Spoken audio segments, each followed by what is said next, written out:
Hypothetically, regardless of when the training bout happens, if you're training intensively for more than an hour, and certainly towards 90 minutes-ish or beyond, intra may work regardless of that.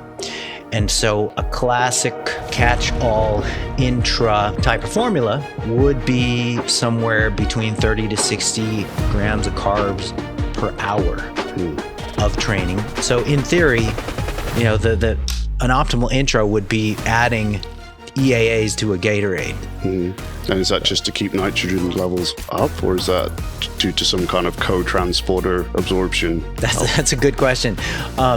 It would mainly be to...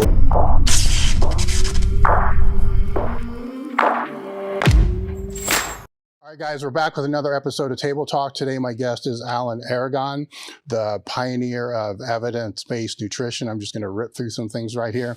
The founder of the AARR journal. I guess that's what I call that, a research journal. I should probably know what it's really called a little better, since I've been a subscriber since 2008 or something along those lines. Researcher, consultant, and author. A couple notes to kind of, with your author side point, the nutrition timing for JISSN was the most viewed. That's right. That's right. And then the position stand for the ISSN, you did the diet and body comp, correct? Mm-hmm. And then several ebooks, which we don't really need to talk that much about, but there's several ebooks and other books, and then flexible dieting, which just came out like a year ago? A couple years ago. Yeah. So there's a lot of, where I'm going with all this is when we're talking about, first we're going to talk about what evidence-based really means, because that's kind of being convoluted and destroyed and not destroyed and all that. So we'll talk about what evidence-based is, but when it comes to the evidence-based side of the nutrition, you're the guy. I mean, you've been the guy for a while, and you've been doing this for ever. You know, I don't want to date you too much. So before we get into defining the evidence-based, your undergrad was in psychology, then your master's was in nutrition, correct? That would have been cool. They're both in nutrition. They're both in nutrition. And I'm saying it would have been cool because psychology is just it's such a big part of this whole thing. Yeah, yeah. So if I got another freaking degree, I'd probably get it in psychology. And then you started as a trainer. So That's right. How do you get to where you are now in a concise story? Oh, yeah. Okay. So this is really good. Back in 2007, when elitefts actually had my first book in the catalog. It's now discontinued, so you wouldn't be able to have it in the catalog even if you wanted to. But that book, as you may remember, was titled Girth Control. And my point guy at the time was Jim Wendler. Good old Jim, who knows what he's doing right now. But okay, so that was 2007. And 4 years after that, I had already started my research review, which is this technical journal, which you mentioned, which kicked off all the other monthly research reviews in the space. And every once in a blue moon, Brett Contreras will give me credit for starting that thing. But so in 2011, I pulled a paper by Brad Schoenfeld, and it was a paper on fasted cardio. And I DM'd him actually on the bodybuilding.com forums. And I'm like, hey, Brad, do you mind if I pick your paper apart in my research review? And he's like, go for it. That's what keeps science honest. It's all about peer review. I'm like, oh, okay, great. Can you send me your paper? So he sent it to me, and I picked it apart in my research review. And this was in 2011. And from that point on, that's what kicked off my career in the research world. So I was just kind of moving along my merry way, being a nutritional counselor. Prior to, 10 years prior, I was a full-time personal trainer, and then I had this 10-year stint. Today's episode is brought to you by Element, a tasty electrolyte drink mix with everything that you need and nothing that you don't. In other words, no sugar, no artificial coloring, no artificial ingredients, no gluten, no fillers, and no BS. With Element, I love the watermelon. The watermelon tastes freaking awesome. I drank 1 pack every day, no matter what. People that train out here, It's sitting out here for them all the time. The boxes don't last very long. Right now, Element is offering Table Talk listeners a free sample pack with any purchase. That's 8 single serving packages free with any Element order. Get yours at drinkelement.com/Table Talk. The deal is only available through the link in the description. The other thing is, if you don't like it, you can just give it away to a salty friend and Element will give you a 100% refund. No risk, money back guarantee. Head over to drinkelement.com/Table Talk. Merck Health is a premium telehealth platform specializing in hormone optimization and preventative medicine. Are you looking to optimize your health in and out of the gym, improve recovery, sex drive, and quality of life? Have you tried speaking to your health professional about this and have gotten the cold shoulder, stereotyped, or just told it's part of getting older? You just go to merckhealth.com/Table Talk, and you can create your own lab, or you can take labs that we've had set up for them, which are based upon the same labs that I've been doing over the last 15 years. Or you can use their guided optimization. With this, they'll put you in touch with a patient care coordinator, which is actually pretty cool because you get to sit down and speak to somebody that can understand what you're looking for from hormone optimization and the preventative medicine standpoint. After that conversation, they'll determine which labs that you should and which tests you should have done, and then from there, get the labs done. They'll review those labs with you and put you in touch with one of their hormone optimization specialists that can determine which supplementation that you should use over the counter or prescription. merckhealth.com/Table Talk. The discount code is Table Talk. In nutritional counseling. And so kind of in the midst of that is when I made friends, made contact, and got in with the research circle through just knocking on the door and saying, "Hey, Brad, can I nitpick the heck out of your paper?" So he really liked the job I did, picking apart his paper on fasted cardio. I even found a mistake in the references. He's like, "Oh, okay, Alan's thorough. He's got OCD. I'm going to need him on my research projects." 30 papers later, man, here I am. And I've had the honor of working with almost all of the top guys in the nutrition research space, and it's all been by invite. It's been amazing. It's been a really interesting journey. And I would like to think that my take on things has the influence of experience with clients as well, and not just waving papers around and stuff like that. So how would you define the evidence-based nutrition? Okay, evidence-based nutrition is this. It's rooted back in the days of the beginnings of medicine. So there was evidence-based medicine, to where you just looked at which shaman was getting the best results for their witch doctoring. And then eventually we built this scientific research basis where the burning questions of health and wellness and medicine were answered through research. So, and the thing with research, you can really only look at one piece at a time, one question at a time. So there's always going to be this large expanse of gray area in the knowledge. So what evidence-based nutrition is, or evidence-based fitness, or evidence-based medicine, it's the combination of, hey, what do we know as far as the research evidence goes? And the gray area, what can we look at, what we've seen in the field that consistently works? And then we kind of cross-check those two areas against each other. And that's really what evidence-based fitness or evidence-based nutrition is. It's the research plus what we see in the field to kind of bridge the gap in those gray areas that the research either has not covered or will never feasibly cover. And there's a lot of that.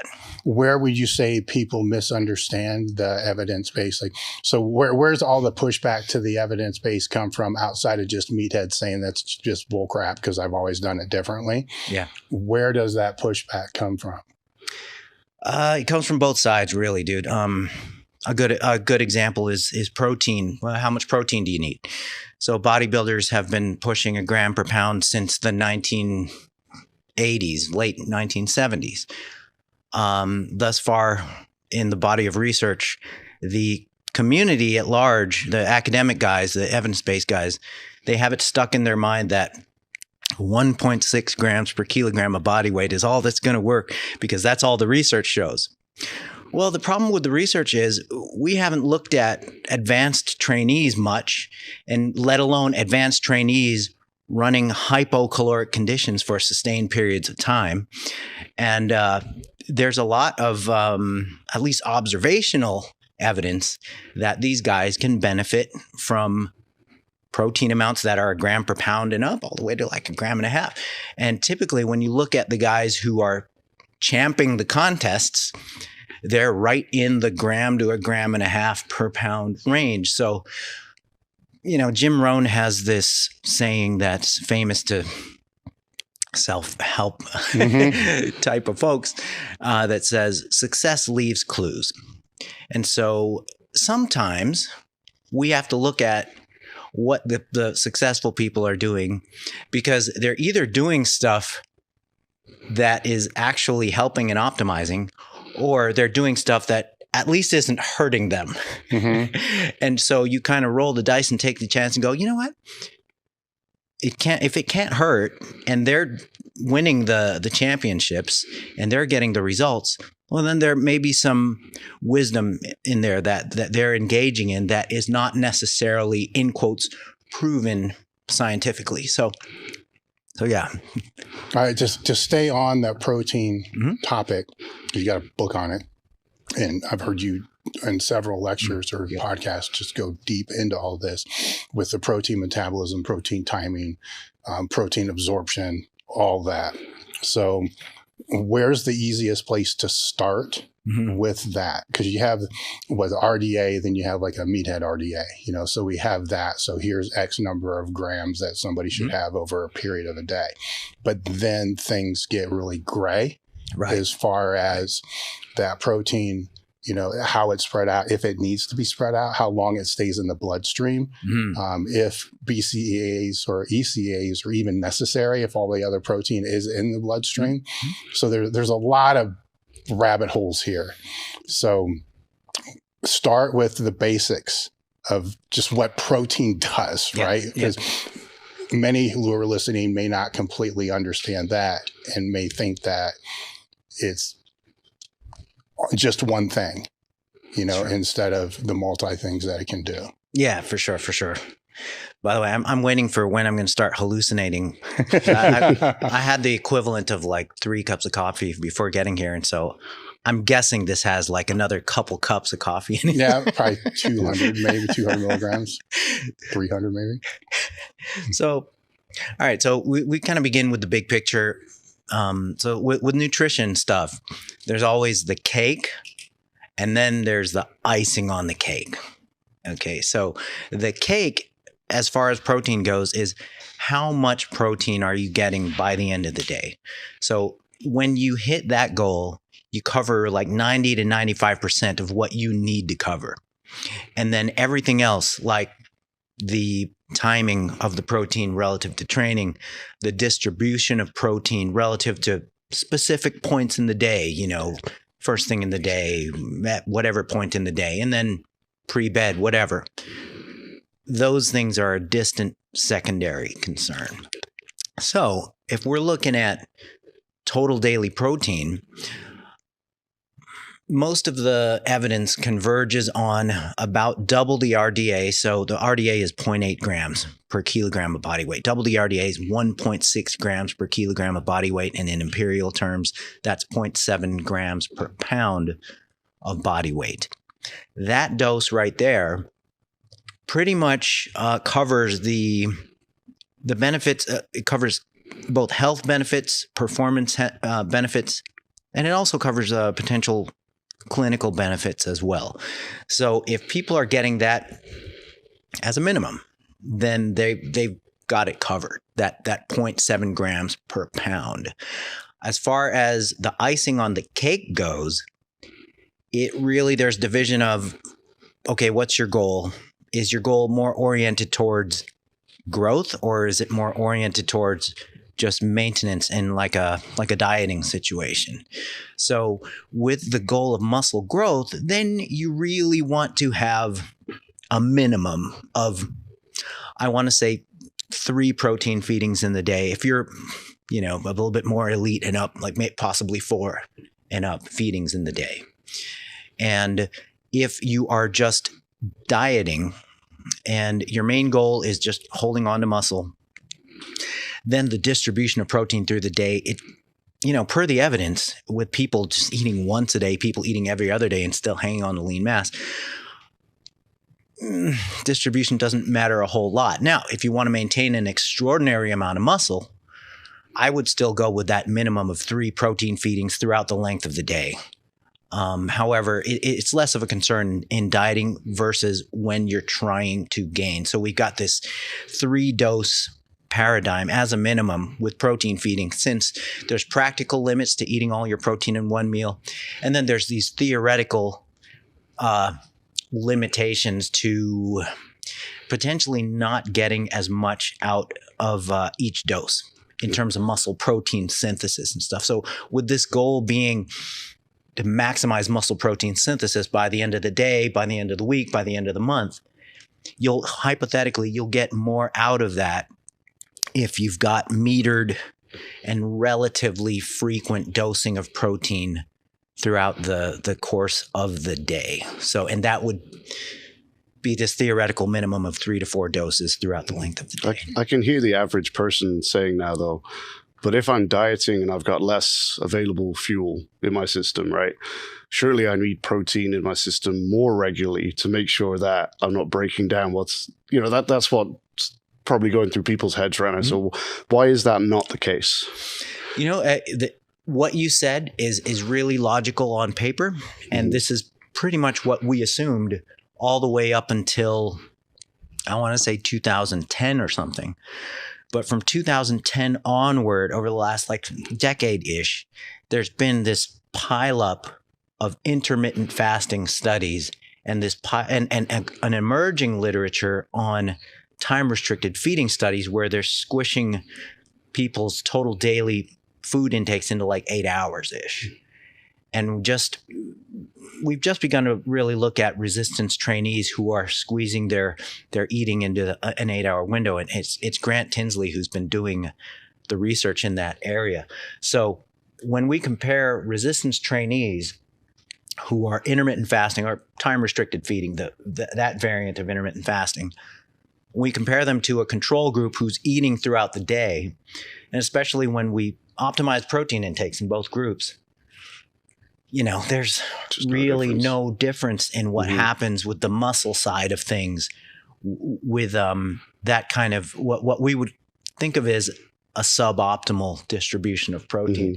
And so there's been a replication of those types of studies in resistance trainees to the point where we have to say, maybe we don't need a state of hyperaminoacidemia through all our waking hours and at one point in the middle of the night in order to keep muscle while dieting. Yeah. Because there was a theory, for a while where I think this was kind of maybe early mid 2010s, whatever, where it almost went the other way, thinking that keeping your amino acid levels high all the time might in fact be a bad thing, in that it's almost like having insulin high all the time, in that it would desensitize your body's anabolic response to I assume all that's been washed out at this point as well, where it's basically just, it's almost the area under the curve is the only thing that matters, I'm presuming, at this point.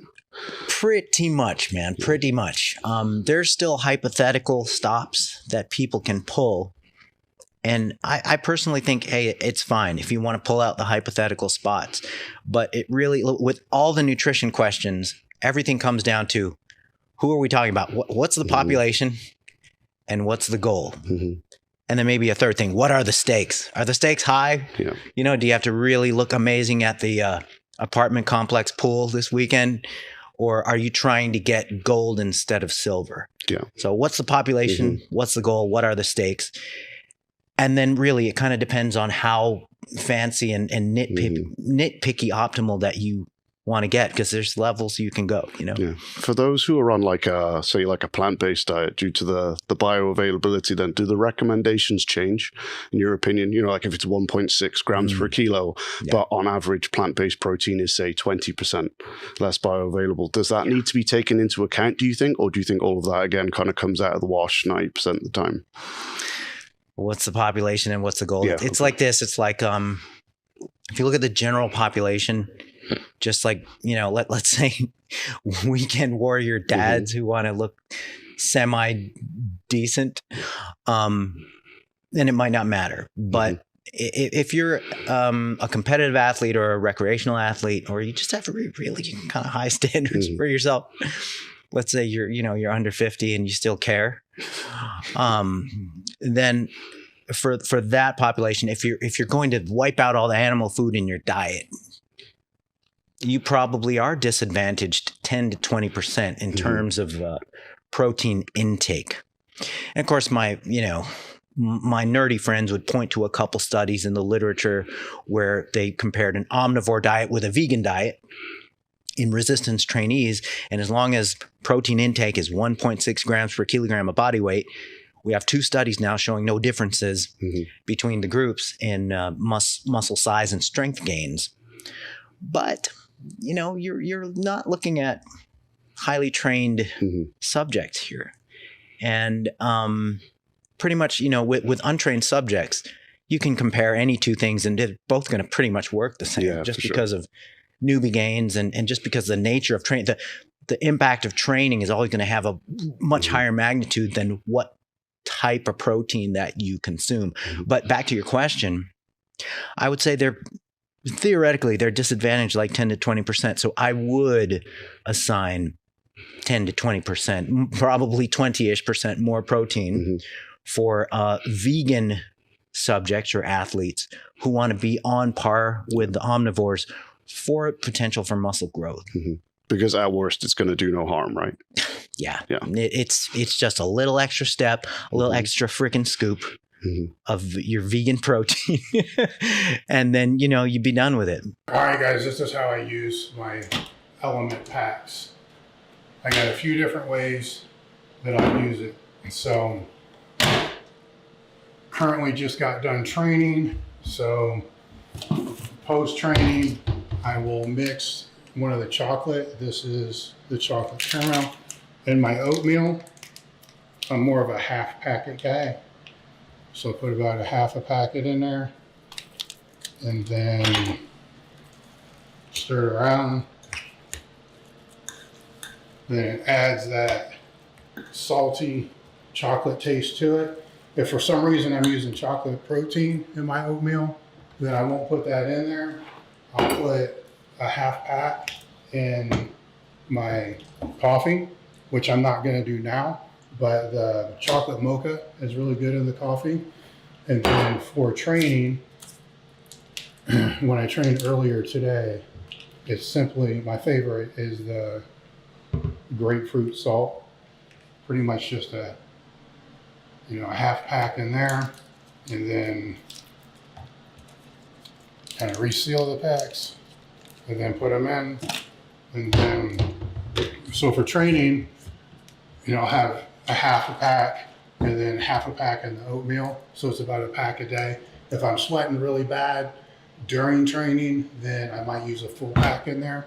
But the go-to for me is the oatmeal because it's an everyday thing. Now, how long will it take, if it's just protein, right, for it to actually get into the bloodstream? Okay, so...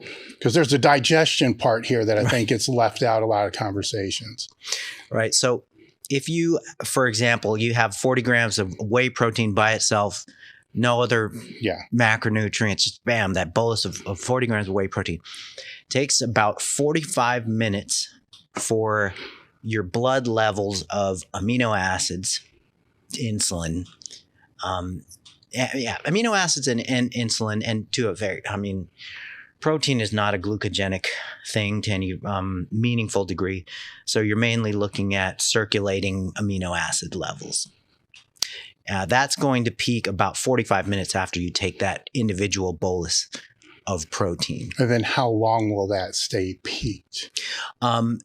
Okay, so the peak will happen at about 45-ish minutes, and that curve will kind of last and then come back down to baseline about 3-ish hours after. If it's whey, right? If it's just whey. That's right. Now we throw fats in there. How does that change? Ooh, okay, so, if you throw fats in there, that's going to flatten that curve out and draw it out longer. If you do a slow digesting protein like casein, for example, a 40-ish, 30-40 gram dose of protein, casein protein, pre-bed has been shown to keep amino acid levels even through the night, elevated throughout the night. You wake up, you still are in a mild state of hyperaminoacidemia. So yeah, there's different profiles to how proteins behave and how mixed meals behave. And generally speaking, a mixed macro meal with a decent hit of protein in there is going to have an anabolic effect of like, at minimum, like 4 hours up to 6-ish hours on average. So about 5-ish hours anabolic effect per meal. So if it's whey with fats, how close does that come to the digestion of casein? Ooh, I don't think that's ever been compared head to head. And that's a damn good question. And I honestly, I even think that there's some research showing that the inclusion of fat doesn't affect things too much.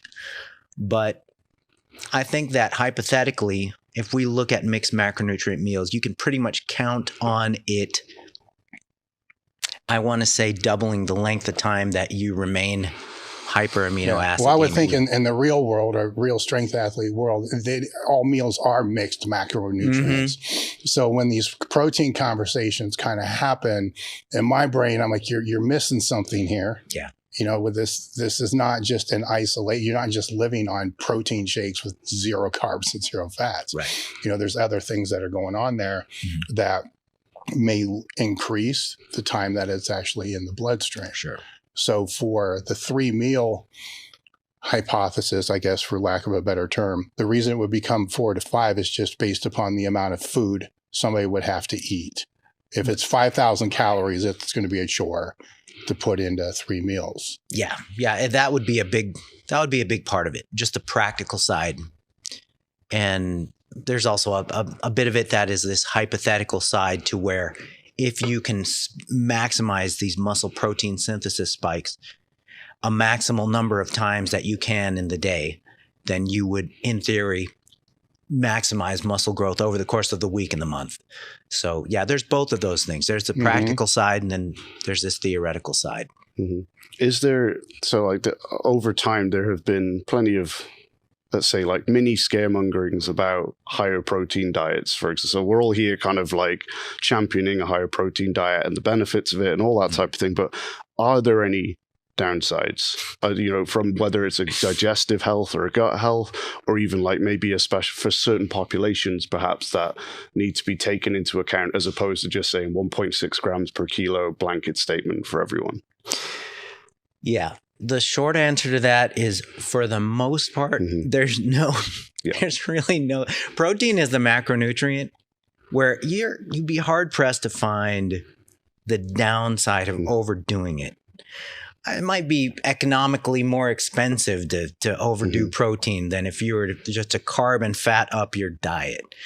But all of the concerns about, the kidneys, or the liver, or the cardiovascular disease or whatever, all of that stuff is just, number one, the people who put that stuff out there, they don't even lift, number one. Number two. It's an important factor. Number two, the evidence just isn't there to support these concerns. Now, granted, a special case can be made for somebody with objectively diagnosed chronic kidney disease. So if they have pre-existing kidney disease, then you can build a case for, all right, you shouldn't be consuming a high protein diet. But then you have to think of trade-offs too. When you really start lowballing the protein, let's say going towards the RDA or even below the RDA for some people who are really scared of protein during kidney disease, you have to think of what kind of trade-off you're making, because everybody's eventually going to age. and everybody's going to eventually want to protect against sarcopenic losses in muscle mass. And so what trade-off are you making to save your kidneys, in that respect? So it's a little bit of there's a tightrope to walk there sometimes. And to be open, I didn't want to ask you that question, but it's still out there to a degree, like in some populations, like the fear of what higher protein intakes could do in terms of negative side effects. And it seems to be a very hard demon to get rid of in that regard, It's just been perpetuated since the 80s.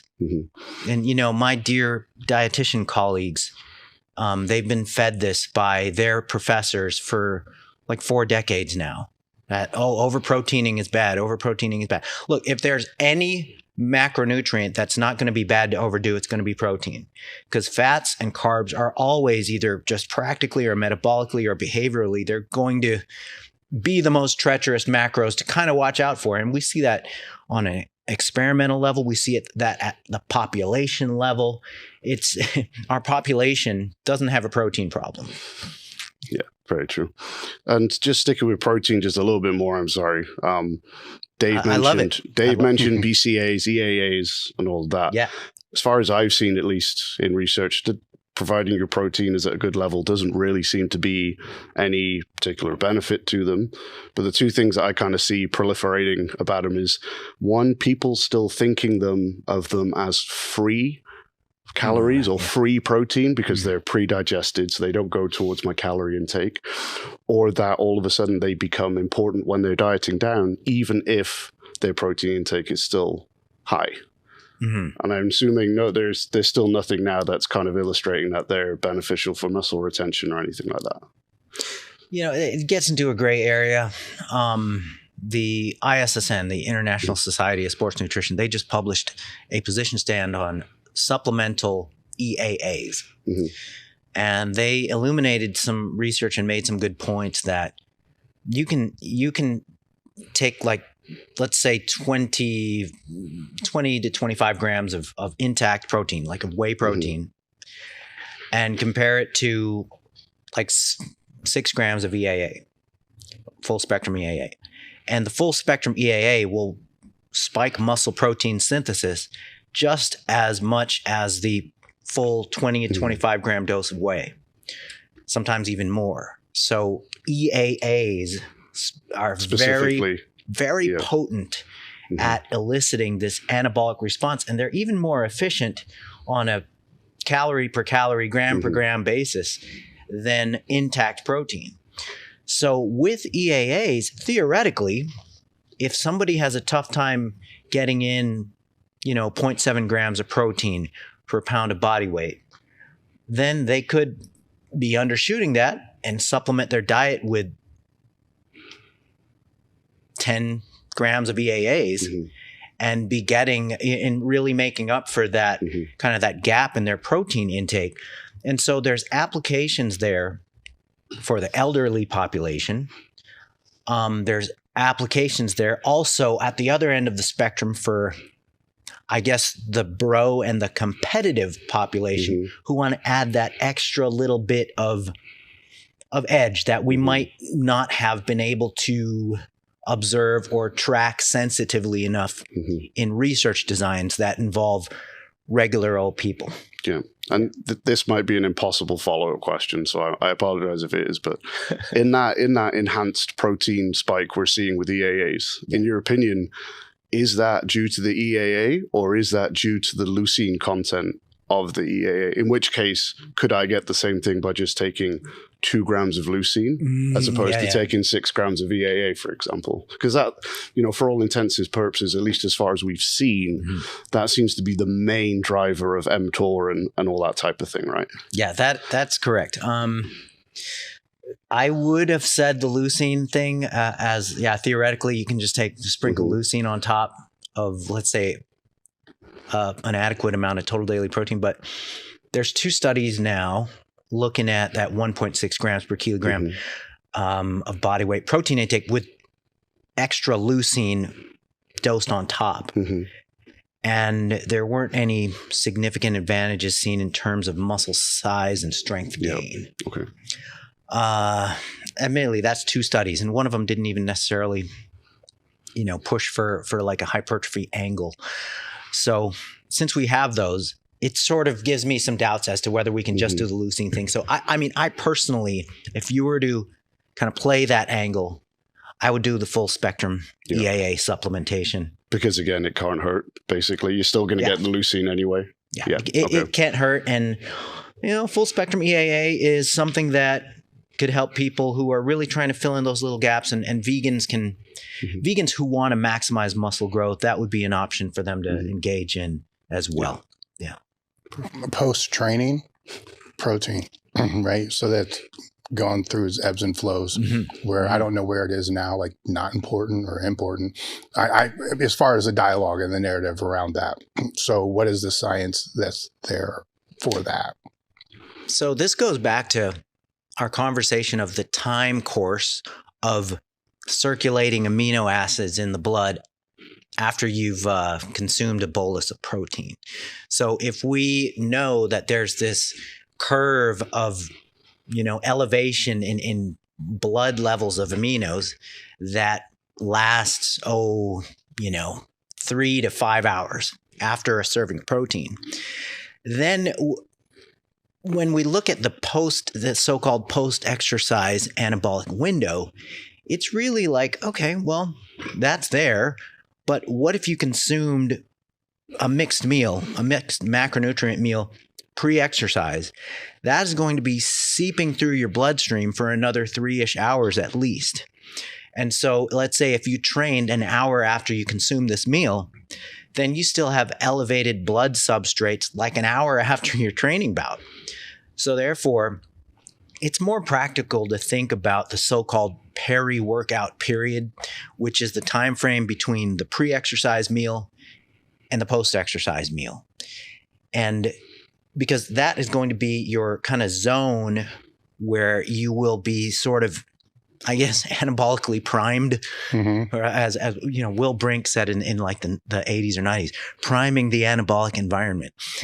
And so it's more practical to think of that. So if you're somebody who trains first thing in the morning, you don't have time to have a pre-exercise meal or something, then that post-exercise period might be something that you want to consider kind of getting your protein in, getting your carbs in, et cetera, to, begin that recovery period, begin that anabolic response. But if you're somebody who's training sort of in the middle of the day or, later on in the earlier part of the day, it's like if you had a pre-exercise meal, there isn't necessarily this anabolic opportunity post-exercise. So the practical thing to take away is the peri-exercise period, the period between your pre-exercise meal and your post-exercise meal. Try not to stretch it out beyond like 3 to 5 hours, and then you'll be just fine. My colleagues and I actually looked at that question, and we ran an experiment. It's published. You can look it up in PubMed, pre versus post-exercise protein, where we compared an immediate pre-exercise protein dose with an immediate post-exercise protein dose. And we looked at muscle size and strength gains. And there was no difference between the immediate pre and the immediate post. And our thinking was, if there was this post-exercise anabolic window to take advantage of, then potentially the way that you would nail it is by consuming protein immediately pre-exercise, since it takes almost an hour for blood amino acid levels to peak. So if you would that take even longer though if you're actually training? Because if you're training, I'm assuming that's going to have some effect on your ability to digest because blood is moving to other areas that you're training. Yeah. Not necessarily. Okay. Not necessarily / who knows. Yeah. Okay. Yeah. But, in any case, we didn't see any difference in that. And it kind of comes back to the concept of the cake versus the icing on the cake. So nutrient timing, protein timing relative to training would be that thin layer of icing on the cake that you could opt to get right and get perfect. But, depending on the population, all you may need is the cake, All right. So now with these protein requirements, are you basing those on lean body mass, or are you basing those on body weight? That is a great question. From a practical standpoint, it's tough to accurately assess people's body composition, period. Mm-hmm. And so, anytime we say Tom is 12% body fat, we're just making a wild guess, even if that was assessed with DEXA or assessed with BIA or some other method. A lot of these body comp measuring methods, their error margins are bigger than what you'd be able to detect in terms of changes in body fat in like a week. So, or a month even in some cases. So it's like this is what I do as far as estimating protein. Now, in theory, we should be basing protein intake on lean body mass. In theory, we should. But in practice, it's difficult to do it accurately. So we just kind of circumvent that by basing protein on your goal body weight or your target body weight, which serves as a proxy for lean body mass plus a little bit of margin of safety there. All right. Then how would or not the protein intake change with the presence of PEDs and growth hormone? Sure. Okay. So there's really no research on that because nobody wants to, nobody wants to legally, the international review boards are not going to sign off on that. And so what we have to do is, again, kind of, with evidence-based, we've got the research data, and then we've got what we see in the field. So what I've seen in the field is that people on PEDs, they not only have a greater potential for ultimate levels of muscle growth, but their rate of muscle growth is higher as well. And so it's higher to the tune of, I want to say 20% just to be safe. And so somebody who is enhanced, whatever you assign to a natty, bump it up 20% for somebody who's enhanced. Do you see that? Because you work with a lot of different clients and demographics. Do you see that difference between natural bodybuilding and enhanced bodybuilding? Yeah, I do. Yes, definitely. In that scenario where we're talking about just stepping back a little bit to, you're saying about basing protein intake off goal body weight. Obviously, in that scenario, we're primarily talking about overweight individuals who are looking to drop their body weight, right? So then would it also be fair to work that backwards and say, right, let's take PEDs out of the equation, but let's say we're someone who's considerably more muscular than average, right? For your 200-pound frame, you have considerably more lean tissue than average person. So therefore, maybe whereas overweight individual over here needs to go from 1.6 to 1.3, overly muscular, if there is such a thing, individual here needs to go from 1.6 to 1.8, for example. Would that be a fair way to look at it, in your opinion? Theoretically, yeah. I mean, the protein doses that we see that work for one group versus another, we're painting with a really broad brush because some people are 50% body fat and some people are 10-15% body fat. And so the 10 to 15% body fat, theoretically, you would be pushing their protein intakes per unit of total body mass higher in order to better reflect their higher proportion of lean mass. Yeah, sure. So would you say with any meal plan or dieting plan, I don't like the word dieting because people freak out about that, but any meal plan, it should always start with the protein first and then build out from there? The way I do it is it's sort of a simultaneous thing. It's just protein and calories. Yeah. Protein and total calories, and then you fill in the rest with carbs and fat. Yeah. My fault on that one. The calories matter. You can't just be like 9,000 grams of protein. Well, I mean, but to that point, Dave, if somebody did, and I've seen this many times, if somebody just had a protein target in the day and that was their priority, they didn't even think about calories. I just got to hit my protein goal. it sort of auto regulates itself and defaults people into good results, because hitting the protein goal, it satiates them. Yes. So that kind of puts a top speed limiter on the rest of their macro intake. And it supports lean body mass better. It supports muscle tissue better.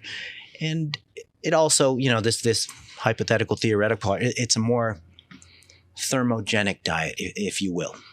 Define satiation a little bit deeper than, because I've heard you define it before, and it's covering all aspects where some people are just like, I'm full, right? So what exactly is satiation, so people know what you're speaking about?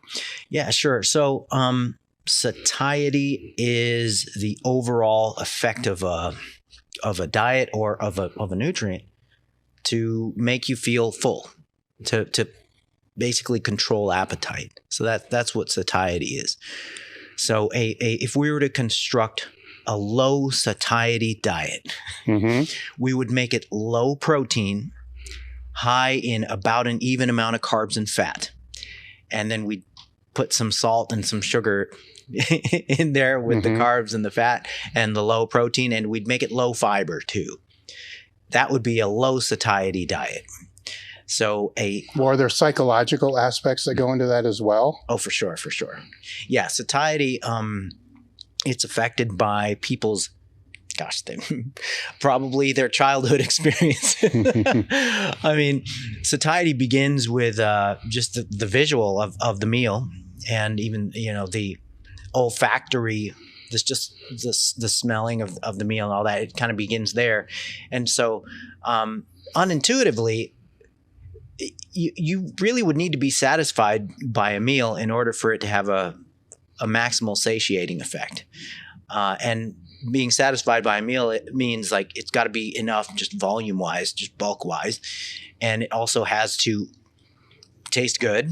But there's limits to that. But you have to have enjoyed the meal to a certain degree for it to be satiating. It's not always this thing where we got to make it bland and we have to make it like a bodybuilding contest prep style meal, and then that's really satiating. There's a psychological aspect to that too, where if you just ate some, let's say, chicken breast and green beans and a sweet potato with a little bit of a little bit of spices on there.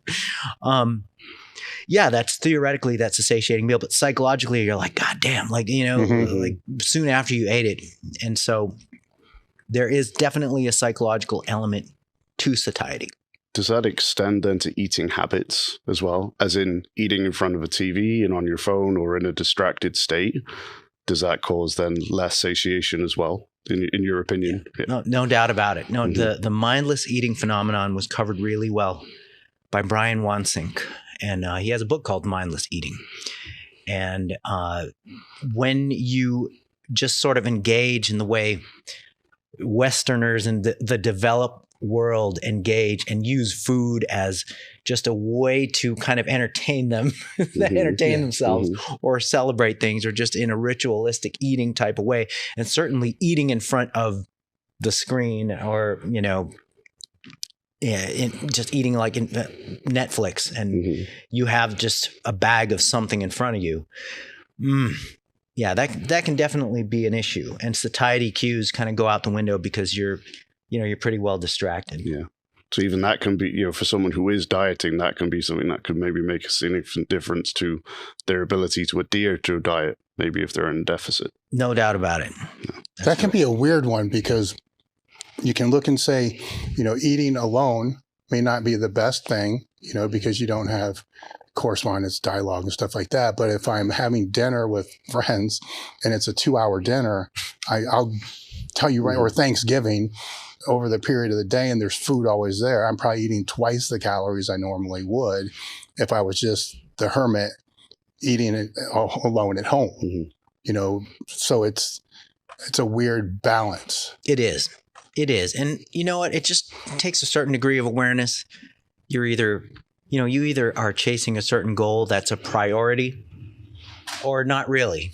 You know what I mean? And there's a big spectrum of where people stand on that prioritization of the goal, a physical goal. Mm-hmm. That kind of plays into the message I sent you last night. Is with most of the people who are listening to this podcast, it was on one of the past podcasts that we were talking. I kind of defined them as, they train like strength athletes but live like Gen Pop. Mm-hmm. Right. And that's the majority. And so they think the goal is higher than what the goal really is, but it's not, because of the lifestyle, the Gen Pop lifestyle that they're living, with how they eat, rest, and all those other type of things, where when they're analyzing themselves, I think they need to look at that, because they want to deep dive into like, what exercise do I need to do to get my bench stronger? The low hanging fruit type things, instead of,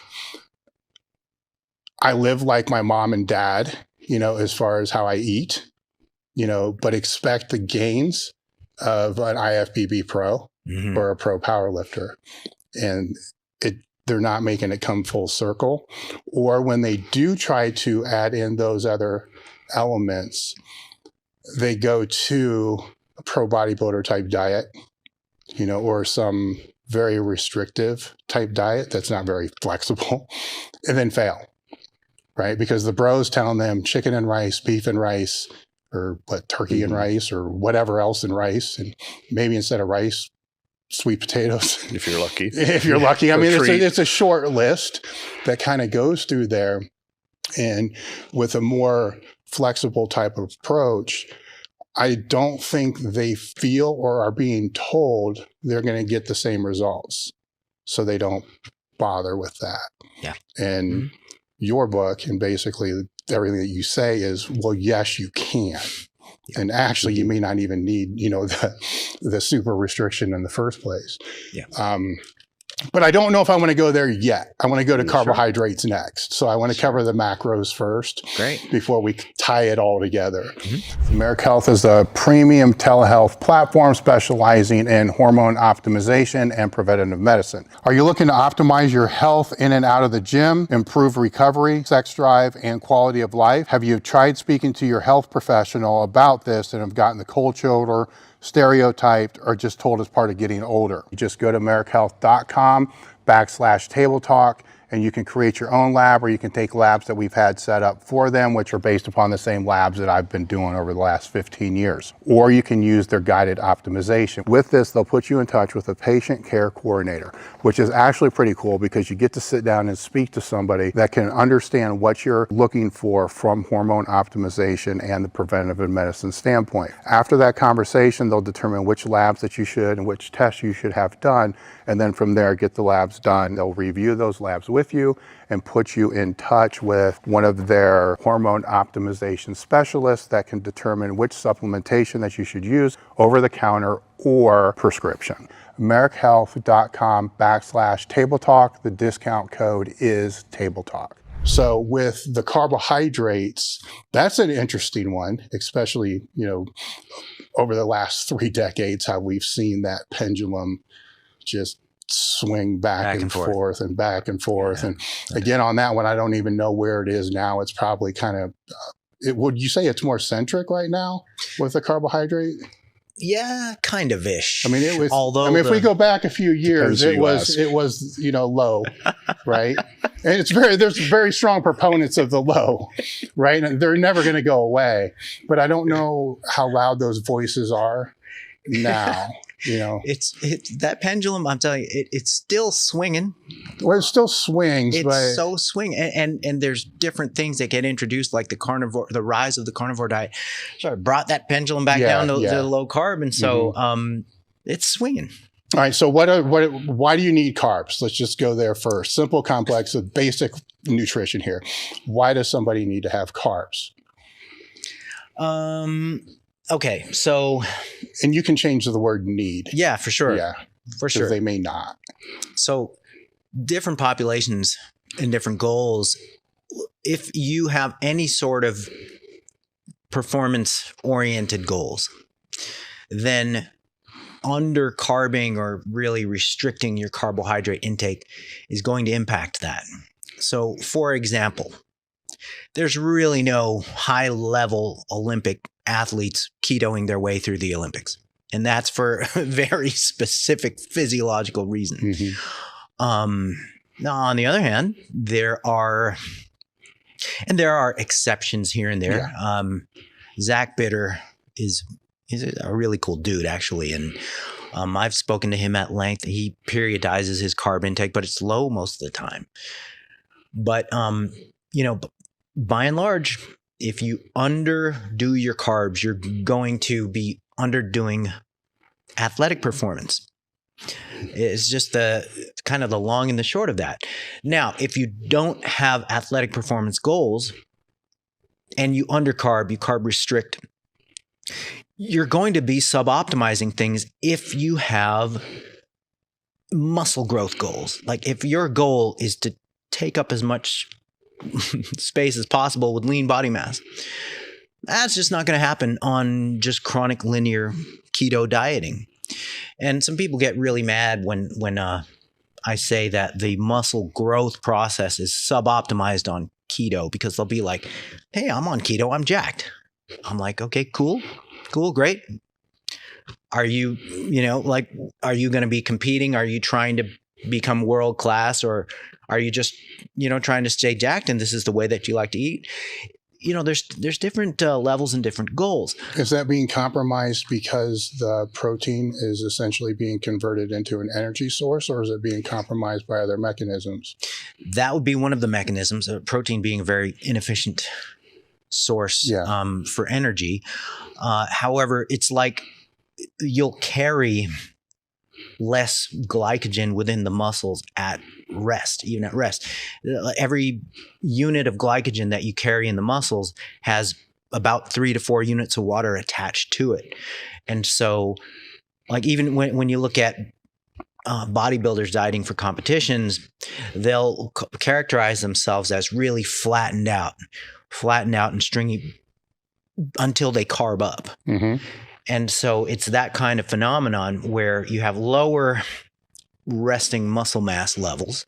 And then there's the performance aspect of gaining size and strength. I mean, it requires this escalation of lifting volume, lifting capacity. And that is not supported, certainly not optimally, with keto levels of carb intake chronically and in a linear fashion. And so, sort of simplifying my answer to your question, why do we need carbs? Number one, if you have performance goals, you need them. Number two, if your main goal is muscle growth, you need the carbs to support escalating training demands. And some sports have a mix of things. Like, I mean, what high-level strongman training person do you know just linear keto all the way through? What world-class level of even like CrossFitters? How many of them are linear keto with high-level CrossFit? Weekend warriors kind of doesn't matter, but competitive athletics, it does matter. Maximizing muscle size, it does matter. Okay, so now we go over to the department of who doesn't really need this sort of minimum amount of carbs. It's anybody who doesn't have a primary goal of performance or muscle hypertrophy. So I could kind of take or leave the carbs thing. If you enjoy keto, if it helps you stick to your diet better to just be keto, you can still gain muscle on keto. It won't be to the optimal rate and degree as if you were to optimize your carb intake. Can you still perform athletically on keto? Yes, you can, but you're not going to be kicking anybody's ass in the world-class levels. So it's kind of like so with the protein, we spoke about the timing of the protein throughout the day. How does that work with the carbohydrates? Okay, so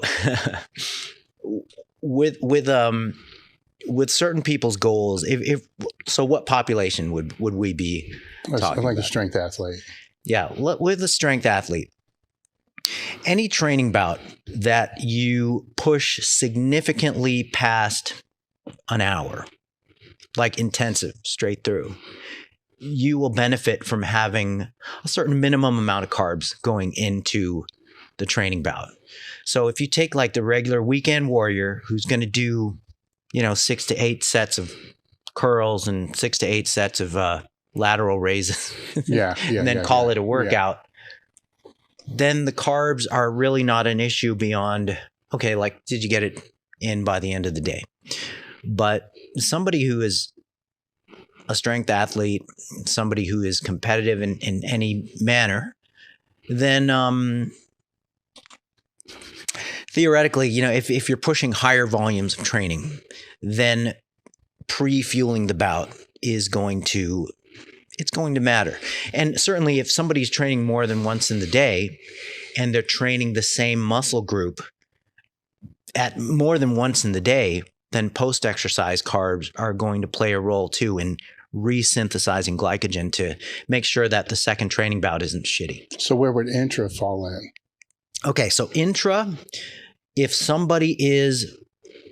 they have a like a higher volume training bout that pushes them like 60 to 90 minutes ish at least, and they don't have this nice pre-exercise meal in the morning, let's say they're training like first thing in the morning, then intra would help that scenario. And hypothetically, regardless of when the training bout happens, if you're training intensively for more than an hour and certainly towards 90 minutes ish or beyond, intra may work regardless of that. And so a classic catch-all intra type of formula would be somewhere between 30 to 60 grams of carbs per hour of training and 5 to 10-ish grams of EAAs per hour of training would, and then, you could get cute and make sure you have a certain amount of sodium in there, half a gram to a gram per hour. And then you have your classic catch-all intra that, it might help, certainly won't hurt. It'll help people drive hydration during the training bout, and it'll kind of cover your bases if you have that kind of training intensiveness and volume. Now, will the carb source matter if it's intra? The answer to that is odd because carbs are a strange thing.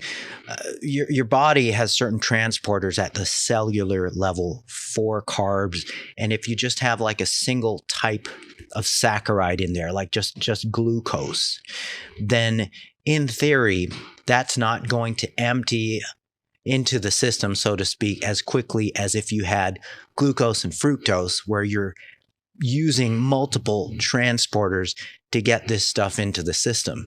So the combo of glucose and fructose in a roughly even-ish proportion, and you can nitpick and say a 2-to-1 proportion of glucose and fructose. You can nitpick that. Yeah. But basically, just regular old sucrose or whatever's, whatever they have in Gatorade, which is essentially sucrose, 50-50 split of glucose and fructose, that's going to be optimal for intra. But there's also research showing that this doesn't matter unless your training bout lasts longer than an hour of just intensive, exhaustive work. Yeah. So sort of the short answer to that, Dave, is there is a way that you can optimize carbohydrate intake, and it would be through multiple transportable carbohydrates, a combination of glucose and fructose, roughly at a 2-to-1 ratio. When the whole intra-workout kind of peri-workout window kind of like took off, I guess one of the biggest mistakes I would say that I saw people do would actually be overdoing the intra-workout carbs and getting like reactive hypoglycemia, right? So nice. for people who've made that mistake, what would you put the upper cap on? And also I think an important part of that intra thing is what kind of dilution are you looking for? Because, some people will put that whole 60 grams into something that size and be like, I can't drink my intra. My stomach's bloated as hell. This carb powder doesn't suit. Well, it's not the carb powder. That's the, so, like if you don't mind just kind of breaking that down, like why that hyporeactive glycemia can happen if you overdo it, and like how you should probably dilute it to make sure you're actually absorbing the stuff you put into your gut rather than pulling water into your gut. Yeah, reactive hypoglycemia is really an odd thing. You can't really it's hard to predict, and thankfully it's not a common thing. But for some people, it would help them for the solution of like for every liter or so, you would want to run the 30 to 60 grams of carbs in there for roughly every liter. So that would make it like a 10 to 20% solution. So what you're saying is it doesn't taste like soda then is the problem. That's right. And my math could be a little bit off. It might be like a little bit closer to 10-ish%. But that's how you would want to run it. And like just take Gatorade, for example. That is roughly a 10% solution of carbohydrate in with the fluid. And that has been shown to be sort of the optimal proportion. So in theory, an optimal intro would be adding EAAs to a Gatorade. And is that just to keep nitrogen levels up, or is that due to some kind of co-transporter absorption? That's a good question. It would mainly be to kind of push the hyperamino acidemic angle, and under the pretense that there would be some sort of a threat to amino acid availability or muscle protein breakdown if the training bout is long enough and intensive enough. And this is all theoretical stuff. It really, it's all hypothetical.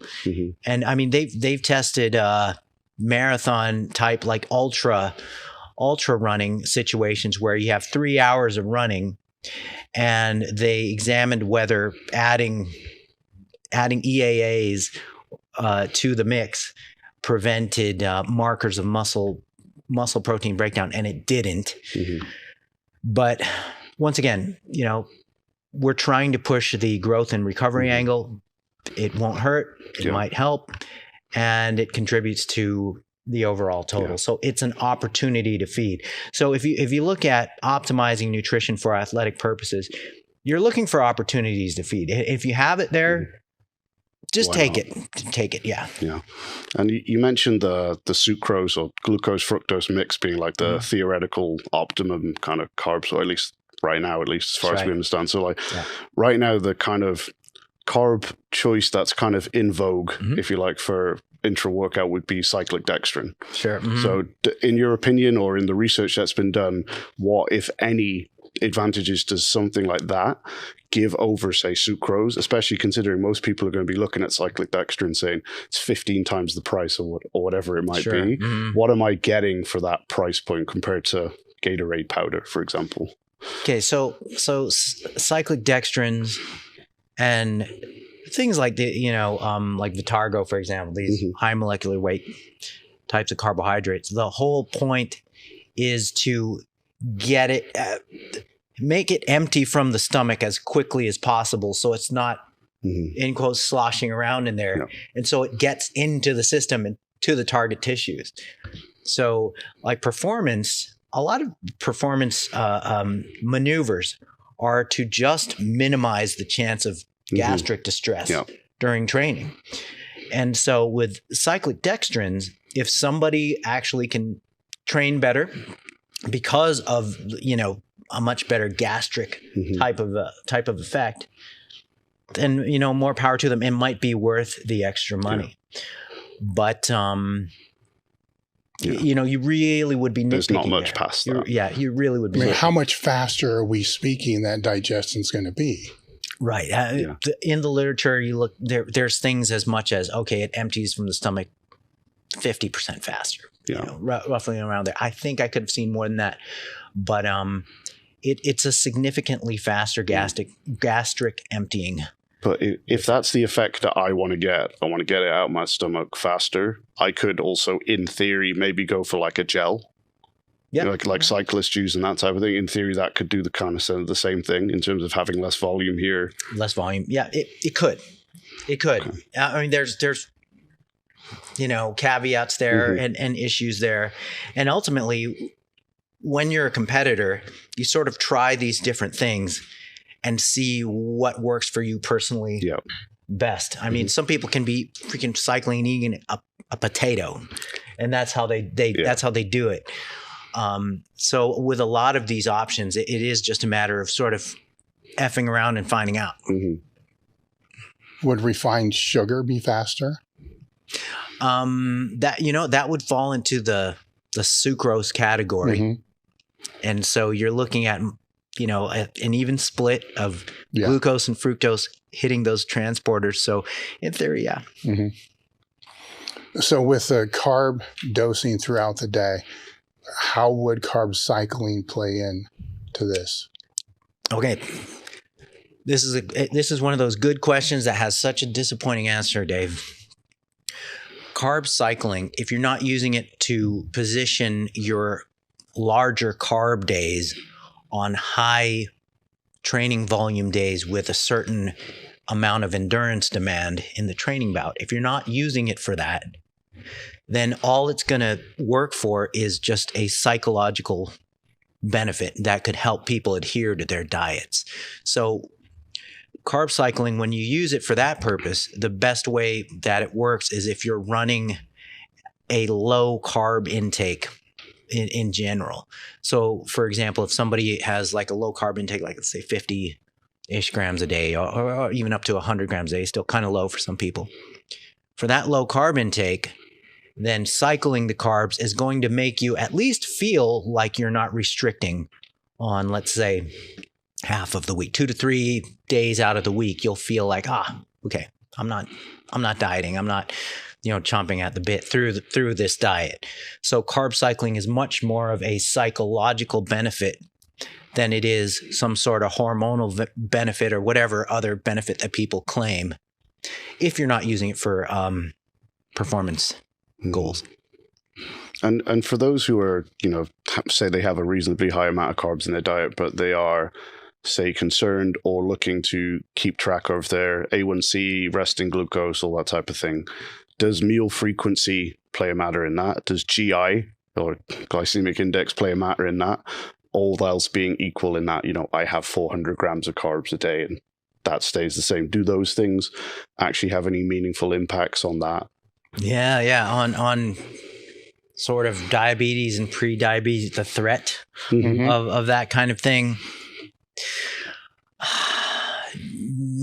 Okay, the short answer is not if your total amount of calories you eat in the day is marching you towards an accumulating excess of body fat that would even make those things an issue. Yeah. So if somebody is, let's say they're staying lean, they're staying physically active, and the overall quality of their diet and their food sources and stuff is good. It doesn't matter if one guy is having let's say their 200 grams of carbs in one hit in the day versus having, 50 grams of carbs in 4 meals of the day. The body is just smarter than that. It'll handle both scenarios. Yeah. So you're not compromising your long-term insulin sensitivity, for want of a better term, in any way with you just do whatever strategy works best for you. That's correct. Under the pretense that we're talking about not an overabundance of total calories by the end of the day, end of the week. And you brought up a good question with glycemic index. This has actually been examined.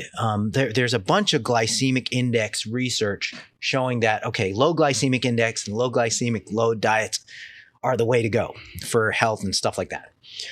But when you take two groups and you equate the amount of protein they consume, you equate the amount of calories, and you equate the amount of fiber, the glycemic index of the carbohydrate within those two diets, if it's one's high, one's low, nothing matters in terms of body composition and clinical outcomes. So one guy can be low GIing it with his, with his sweet potatoes on one side, and another guy can be high GIing it with his white potatoes on the other side. And then it literally won't matter in terms of HbA1c, etc. Yeah. Is there an argument to be made there for satiety, do you think? Or do you think the protein and the fiber, so long as they're in line, just makes that almost a moot point and not really just negligible? Pretty much just negligible, but I would always default to, how does the individual respond to that? Because people will always have differences in what satisfies them and what really works for them. So it's really hard to issue these universal types of recommendations. Fats next on the agenda, right? So with athletic diets, we've seen low fat, high fat. That's another one that kind of bounces around. Protein kind of always stays, as its base, pretty stable. But fats are, on one side, demonized, then on the other side, not. So what's the story on that? Yeah, fats are another double-edged sword. Since the 1980s, we've been demonizing one fat or another. It used to be saturated fats are the devil. And now the internet narrative is, polyunsaturated fats are the devil. The seed oils are the devil. And then people get real nitpicky and real reductionistic, and they point to certain fatty acids. This type of fatty acid is the devil. Linoleic acid, that's the devil. And so it gets really weird, man. It gets really weird. I think people get away from the concept of, a fatty acid, a type of fatty acid is not the food that contains it. You have to look at the food and in quotes, the matrix effect. The food matrix is really what counts. Are we looking at, chugging down a liter of cottonseed oil on your spare time, or are we looking at somebody who's consuming, just like some nuts, for example? And so it comes down to food source. We have to kind of pan back and see, does this food source show with relative consistency favorable health outcomes in the research evidence? If it does, who cares what kind of fats it has? There are certain things that have risen to the surface as very consistent, like, for example, the general population, the general public, especially in the Western world, does not consume enough omega-3 fats to optimize health. So we either have to proactively eat more fatty fish, or we supplement somehow to get that in, to optimize it. The general population tends to eat too much saturated fats from the wrong sources. And so, we should proactively seek out, in quotes, healthy sources of unsaturated fats like nuts, extra virgin olive oil, avocados, etc. And then you sort of lower your risk for your ticker blowing up somewhere down the line. So then where would red meat play into that? Yeah, that's a juicy question.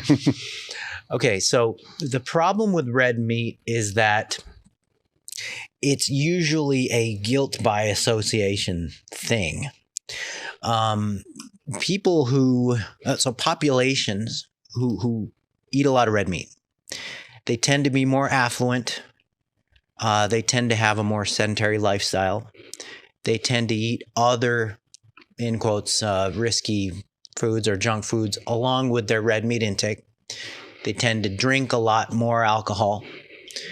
And so, they tend to, run a little more risky body composition and lifestyles that are just not very physically active. And so red meat tends to get a bad rap in that respect. Red meat is one of these foods where if you look at all of the evidence, then you would conclude that two things can be true at once. Red meat is a highly nutritious food source in terms of essential macronutrition and essential micronutrition. Okay, that's true. Now, the other thing that's true is that it's also associated with a higher cardiovascular risk, higher mortality risk. And so with those both things being true, then we have to look at why is this? And so one of the hypotheses is that there is this divergence of effects with red meat depending on how you prepare it. So the people who are, charring the crap out of it and just consuming the charred parts as well as everything else, and people who consume fatty red meats, who are just downing the fat associated with it and all that, they're getting, they're raising cancer potential. They're raising adverse changes in blood lipid, the potential for that with the saturated fats in that meat. And they're sort of incurring that double whammy. And, there's other theoretical things going on with that. So that's one track. And then the other track of people, they're consuming fresh red meat that's relatively lean and they're not charring the heck out of it. If you go that track, then you are significantly cutting your risks for cardiovascular disease, cancer, etc. The major health agencies have settled on this red meat limit that's supposedly, going to make everybody grow wings and be merry for their whole life. And that limit is roughly 17 ounces a week, or 2.5-ish ounces a day. You limit it to that, then you'll have this perfect life and you'll be 20% richer and everything. That left-hand track you mentioned there with the cooking method. Yes, sir. Could you not? That includes buttering your meat. Yeah. So could you not just take chicken thighs and say the same thing, that then chicken is the devil? If you eat nothing but fried chicken thighs, all the fat content in there, and you deep fry them, do you know what I mean? You can turn anything good or bad depending on how you prepare it, almost, in a way. That's a great point, and I think that's a perfect analogy. And do you think a lot can be said then, that can almost be said for a lot of the oils that we see demonized, is, quite often the cooking method or how they're used sometimes is the problem, as opposed to them as just a constituent kind of oil. That's exactly right, Tom. Even with the vegetable oil thing, the seed oil thing, it's like what we're looking at that causes harm is seed oils used in your local diner where they're deep frying stuff over and over with the same oil. And so you could take any oil and do that and be, there you go. Yeah. Pretty much. I mean, like the more saturated a fat is, the less susceptible it is to oxidation and these harmful oxidation products. But I mean, butter on its own will screw up your blood lipids without you even having to cook it, without you even having to heat it. And I'm not an anti-butter person by any means, but the research is what it is. In that. To mirror Dave's question about carbs, those who may look at like prepping physique athletes and stuff, we've mentioned the chicken breast, green beans, and white rice or whatever. Obviously, that's not a particularly sustainable strategy for long-term health in most cases. So for most people, if they maybe are concerned about fat intake, what would you say is kind of a threshold people shouldn't be going below? And obviously there's variation with everyone here, but how much in reality do we need to actually maximize our hormonal health and all that type of thing? That's one of these questions. That's a good question because it's an important question, but it's also one of these questions that hasn't been definitively or systematically investigated in the literature, in the research literature. So what we do know is that there's this repetition of studies comparing 20% fat diets versus 40% fat. And in the 20% fat conditions, testosterone production is significantly lower than the 40% fat conditions. And this is not necessarily due to lower calories in the 20%, mind you, because these studies, they equate calories and there isn't a significant amount of weight loss that happens by the end of them. So there seems to be somewhere between 20 to 40% that would make a difference. And certainly you could hypothesize if somebody goes below 20% fat in terms of total calories, then they are not going to be maximizing testosterone production. So it seems to be that like this, if we're just go with the evidence, you probably wouldn't want to dip much below 20% if maintaining optimal androgen levels is something you care about and you're not getting them exogenously. Yeah. And I presume there would probably be other downside, like skin or hair health or something like that. You'd probably get, external symptoms if it was too low for too long, perhaps. Yeah, totally, man. And it's like this too. Like how important is it to the individual to maximize androgen levels? Some guys care about that more than others. There's observational research on certain populations taking in really low amounts of fat, like chronically, 20%-ish or even lower, and their health is good. But depending on the individual, me being one of them, you may want to maximize your natural androgen production. Yeah. So I personally, just as a matter of protocol maneuver and hedging my bets in the right direction, I'm not going to go below 20%. Yeah, for sure. And whilst we're talking about the fats, and I think maybe a good one to cover would be what is an actual keto diet then, if we're talking about higher fat intake? Because a lot of people do keto, inverted commas, right? And think it is and they're not, so on and so forth. So if that is something that someone chooses to do or wants to do, what is an actual keto diet that leads to ketosis? And so, because, most people more probably get it wrong than get it right, I would probably say. Yeah. So technically, a state of ketosis is if you can get your ketone blood levels to at least 0.5 millimoles. So millimoles per liter, 0.5.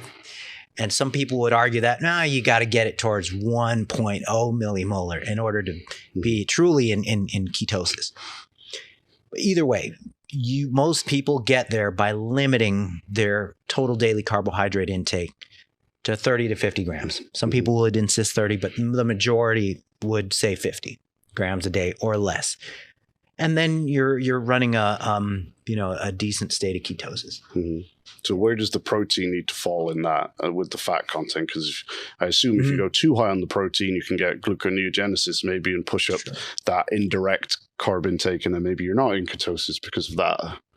Yeah, that's another good question too. So there was this assumption when Jeff Volek and Steve Finney wrote their book back in, a few decades back, they insisted that you cut your protein intake off at like 1.2-ish grams per kilogram, 1.5 at the most-ish, in order to not, in quotes, get kicked out of ketosis.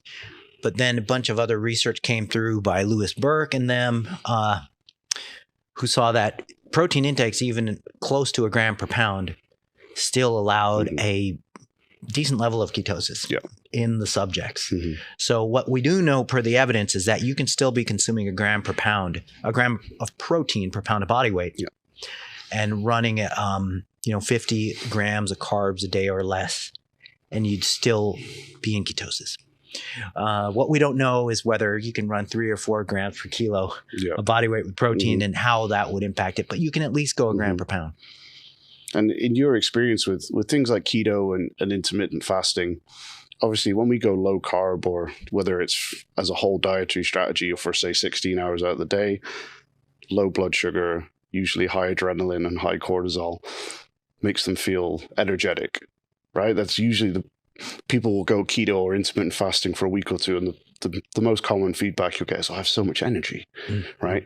How much of that initial, because that's like a honeymoon period, right? That kind of doesn't last forever. Sure. How much of that do you think causes the buy-in to those diet strategies in the long term? Do you understand? Like they feel that initial, that creates an initial positive feedback loop. And then even if things go a bit south after that point, they've already kind of decided this is the diet for them. And then they go on for it. Do you think that is at least partly explains people's affinity with those diets who kind of stick to them?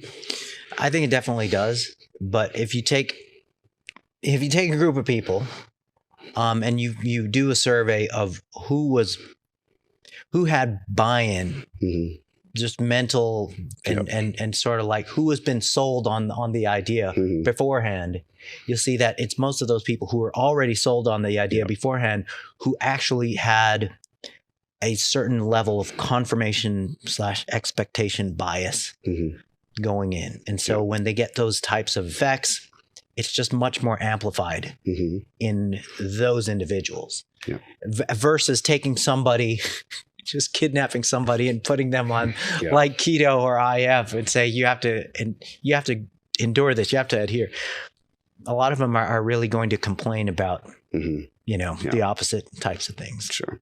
So do you think, and again, how do you study this, but maybe in your personal opinion, is there any truth to the idea that maybe for some individuals going very low carb or keto, we're talking populations who've been maybe overweight for very long periods of time, haven't been in a calorie deficit for forever, that going into a diet strategy where they have to mobilize fat and use it as fuel is a tool for helping, I'm not sure what the term would be, but, say like poor fat mobilizers, people who actually maybe on a physiological level or an enzymatic level don't have the machinery to break down body fat very well. Do you think that has any benefit to individuals who've in that population, maybe chronically overweight for a long period of time, to get them going?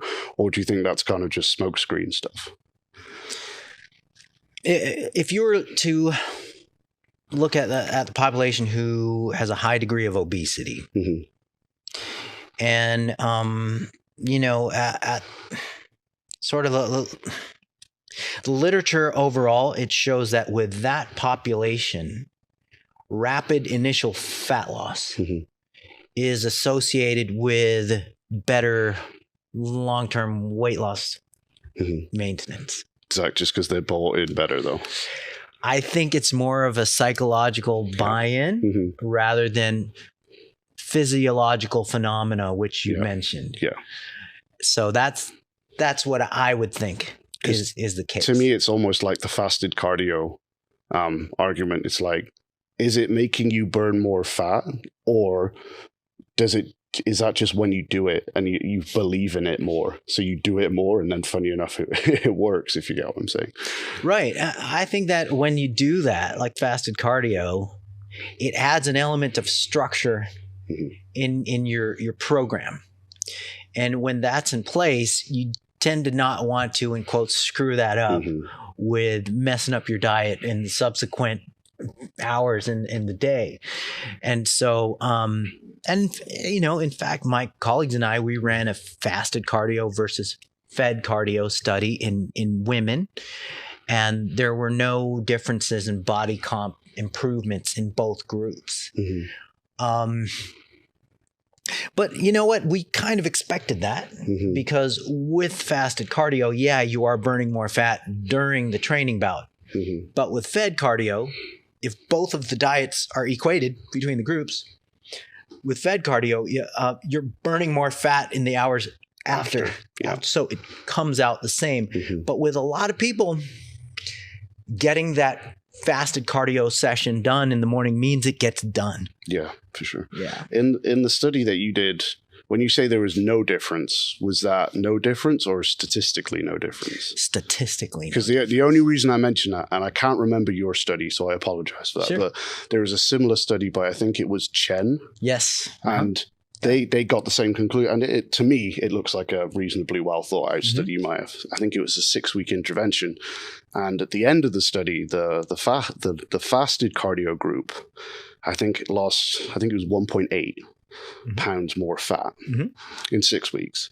But that came to statistically not significant. Yes. Which I get, because you have to, we're in a way, you have to do your statistics, and, that's the governing rule for a lot of these things. But if you told an IFBB pro in those 6 weeks, you could lose 1.8 pounds more fat if you did it fasted versus non-fasted. He'll take the fast. They'd snap your hand off, right? So I guess that's always an overarching theme in science, is what's statistically significant in reality. And then in reality, is it significant to who? That 1.8 pounds might not mean anything to 99% of the population. But I just thought that was an interesting aside, because to someone somewhere, that result is significant, if you get what I'm saying. Well, I totally get it.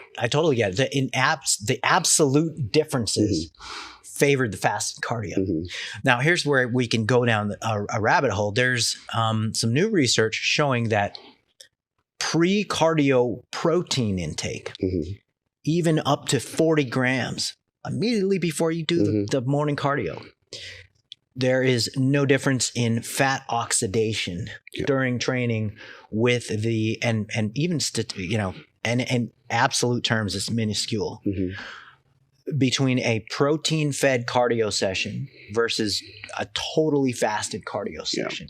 So if you wanted to really kind of push that envelope, protein fed cardio might be superior to fasted cardio, because again, you're taking advantage of an opportunity to feed, and you're also, to whatever minuscule degree for this competitor, you're reducing the chances that they're sacrificing any kind of muscle protein for their cardio session, and they're burning the exact same amount of fat during the session. So for average intermittent faster meathead whatever population, could we take that in theory and say, well, actually that makes us favor, what would be called like a protein sparing modified fast, or like what's used in obesity weight loss study?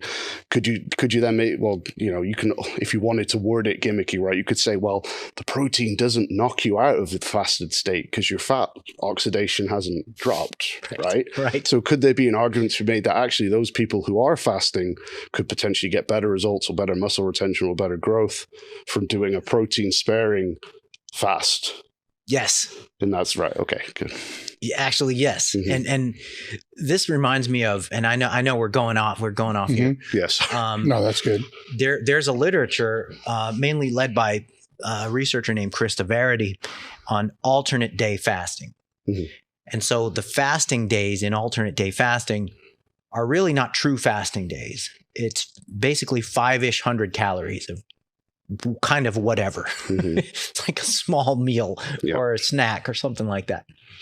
If we were to take that model and just freaking protein the heck out of those fasting days, then in theory, you could optimize the effects of this alternate day fasting model, or even the, in quotes, the 5-2 fasting model, where you have 2 fasting days. And even in the 5-2 research, they still do it like it is a modified fasting day where you have about 500 calories.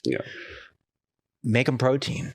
And then you, in theory, can optimize the preservation of muscle mass throughout that dieting phase. So as far as we know and can see, there is no benefit to doing a complete fast, at least for an active training individual, as opposed to doing a protein fed fast, for want of a better word. If you were to compare those two protocols, I would go with the protein. I would, and you can even apply that to time restricted feeding type of models, or 1 meal a day type of models. If somebody insisted on having like 1 meal a day, dude, just down a protein shake at some other point in the day, at the opposite point in the day. And then you're at least hedging your bets in the direction of better muscle preservation. Because there are going to be, let's remove the fasting bias here now. There are going to be serious trainees out there who work shifts, maybe they're firemen or nurses or CEOs, whatever, who, for whatever reason cannot sit down and eat for 12 hours a day or whatever it might be. So in theory, they can undo perhaps a lot of the negative impacts of that just from having a couple of protein shakes throughout that day. And in theory, as long as all the macros equate, they're probably 90% there. They've got their cake, to use your analogy there, probably in most scenarios. That's right. So it doesn't have to be, I can't diet successfully because of X shift pattern or whatever it means. You can still get most of the benefits and all of that from doing it that way. And even in theory, 5 to 10 grams of EAAs will have the same effect as a 20 to 25 grams hit of protein. So if they really want to feel like they're pushing that fasting angle, then you could use EAAs for that.